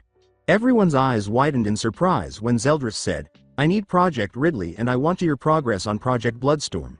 I found the perfect candidate for that. Jaeger was perspiring as he considered Project Ridley. Then, as a bird-like creature that was heavily chained screeched loudly, the scene moves deep into the tower. Project Ridley was written in bold letters on top, where it was chained. The day after with Izuku. Alright kid, since you already have a very good handle over one for all, we're moving on to phase 2. We're going out to fight some villains, said Gran Torino. Finally some action. It was gonna get kinda boring if all I had to fight was you all week, Izuku replied. Exactly, don't want you picking up some weird habits and fighting me alone. You've already been in combat with some real villains, so you'll be fine. We're not going to go after anyone that big, said Gran Torino. Izuku said, so where are we going? To Shibuya. We'll have plenty of small fights to break up, I guarantee that, said Gran Torino. Izuku uttered, Shibuya, huh, not bad. We will go by Hosu City. As he prepared, Izuku reflected, I wonder how Tenya's doing, hope he took my advice. Using Tenya knowing the answer, Manuel said, hey, this is kind of hard to ask, but you're after the hero killer, aren't you? Manuel tried to explain as best he could because he didn't want this young man to follow the path of vengeance. I couldn't think of another reason why you would choose my agency. Don't get me wrong, I'm glad you did, but you shouldn't be pursuing personal grudges. I know the hero killer crippled your brother, but you're not the only one who's angry about that. A lot of heroes looked up to your brother as well, he said. Heroes don't have the authority to arrest people or punish them. The only reason we're allowed to use our quirks at all is because of the regulations put on them. If you're caught using your quirk for yourself, no matter how noble the reason, it would be a very serious crime, Manuel said with a serious intent. Tenya grinned and said, thank you for the advice. I apologize, sir, but I must confront him. Tenya thought to himself, until I do, I can't just let go of all this anger I'm feeling. With Tamura on a water tower overlooking the city of Hosu, Tamura, Stain, and Kurogiri stood. The phrase, I will reform this city. To do so, blood must spill, was Stain's personal motto. Kurogiri remarked, you have a clear goal. Your dedication is admirable. However, the results of your methods are the opposite. Kurogiri reflected, no matter how active you are, one man cannot eradicate the decay within the hero society. This city is full of false champions. Until this society realizes its mistakes, I will continue my work. Finally, someone who understands. The word hero is a title for those who have accomplished great deeds. Stain said once more, although it sounded more like he was speaking to himself. He's so noble I could cry, Tamura remarked sarcastically. This man brings change. In all the cities he has appeared, crime has fallen. The heroes could have either increased awareness or perhaps the villains are fearful that he might turn on them, said Kurogiri. As 3 Nomus emerged from a warp gate and roared, Tamura commanded, it's no good. We can't agree on a basic level, and he annoys me. Bring out the Nomus. Tamura roared with laughter, I'll crush your pride and your dignity, Stain. Otherwhere Zeldris said, hello Ridley, I have a task for you, as he broke all the chains that were securing the creature. The creature screamed in relief and then turned to face Zeldris. Ridley grunted in agreement before turning to face Zeldris, who said, don't even consider attacking, I know you can feel my power. You'd be dead before you even tried. Zeldris said, I need you to do something for me in Hosu City. Gran Torino and Izuku were now traveling to their destination by train. Izuku was immediately harassed by the civilians who recognized him as soon as they boarded the train. Izuku checked his phone and remarked, dude, that devil just had to open its big mouth. Gran Torino looked at Izuku and remarked, you kids these days are always constantly buried in your cell phones.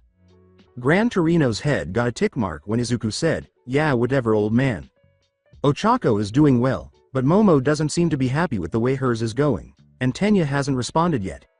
Izuku felt something coming toward the train and thought, yeah, he's going to do something crazy, before he put his phone away.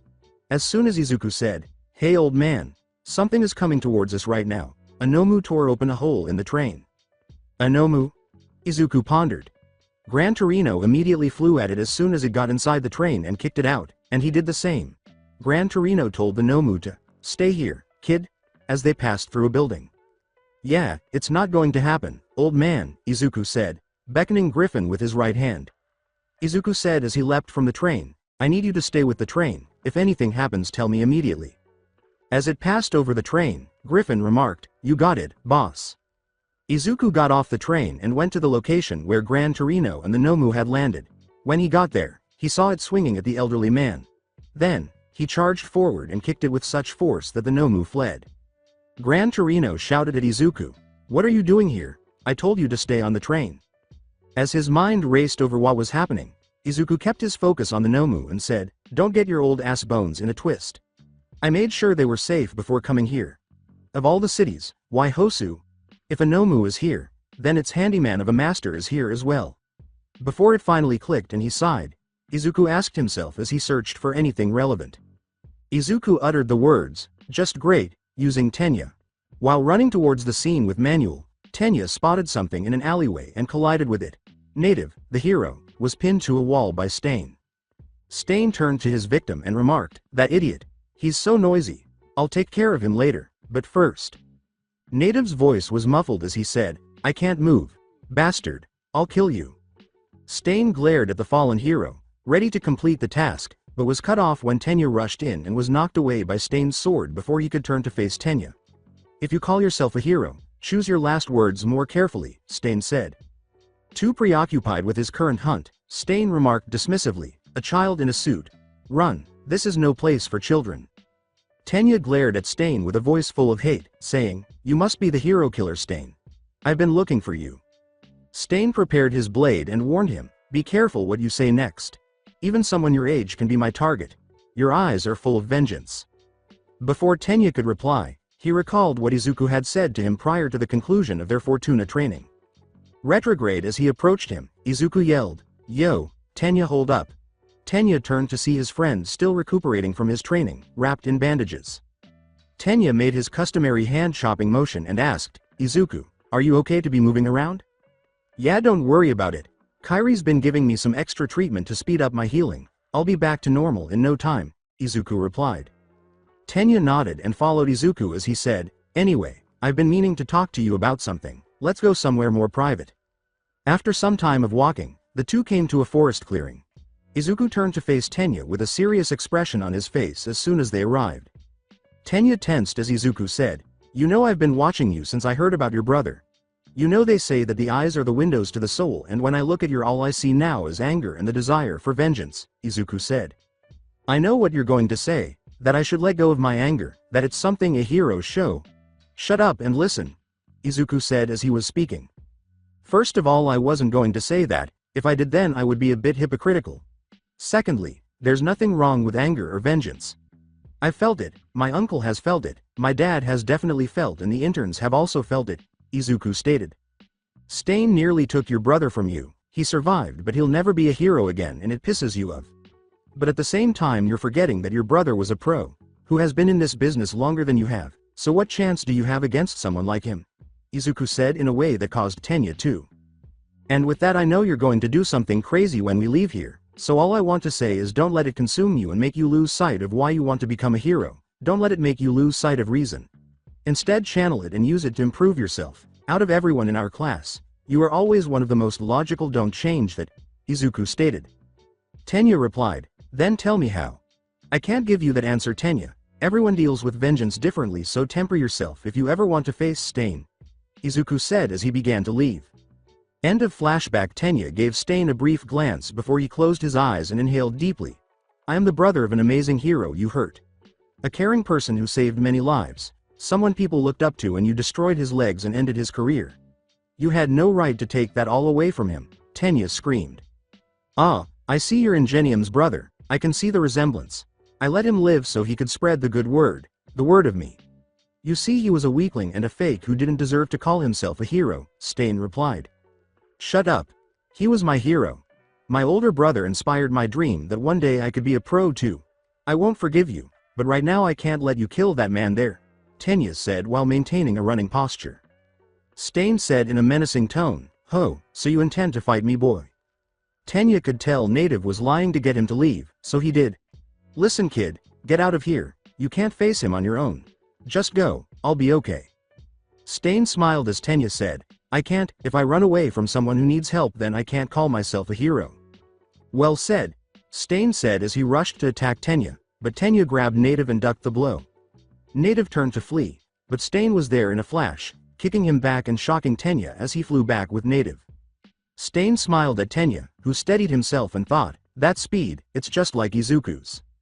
Good you prioritized getting him out of here rather than fighting me. Even if your eyes shine with the desire for vengeance, your actions says otherwise, it means you aren't all talk, said Stain. As Tenya gazed at the still paralyzed hero Native, he thought, I should have brought someone here with me. As Tenya tried to come up with a solution, he thought, I still let my desire for vengeance get the better of me and I have no way of getting help. Tenya prepared himself as Stain charged at him once more, swinging his sword wildly, forcing Tenya to dodge and jump out of the way. I have no choice but to fight, but if I let my guard down then it's over for me and Native, Tenya thought. Native said in a low voice, listen to me, kid, don't let him cut you. That's how he got me in this state, do what you can to avoid those blades of his. Tenya nodded in agreement. Tenya thought his legs started to glow a little and said, looks like I'll to use this now. When Stain noticed the black and red armored greaves on both of Tenya's legs, Tenya thought, devil arms, blazing winds. Tenya said, okay, let's go, and rushed at Stain, surprising him with his increased speed. As he barely avoided a kick meant for his head, Stain thought, he's gotten faster. However, the force of the wind caused him to stumble back a little. Stain's cheek was slightly bruised, and he thought, he's not just fast but his attacks are strong. As Tenya landed back, separating himself from Stain, he thought, he dodged my kick, he has excellent reaction. Even though this is only a prototype, the outcomes speak for themselves if it has raised my skill level to this degree. Tenya thought, I just need to get Native out of here now. Stain remarked, I see now so, those fancy boots enhanced your ability, while Tenya narrowed her eyes at him.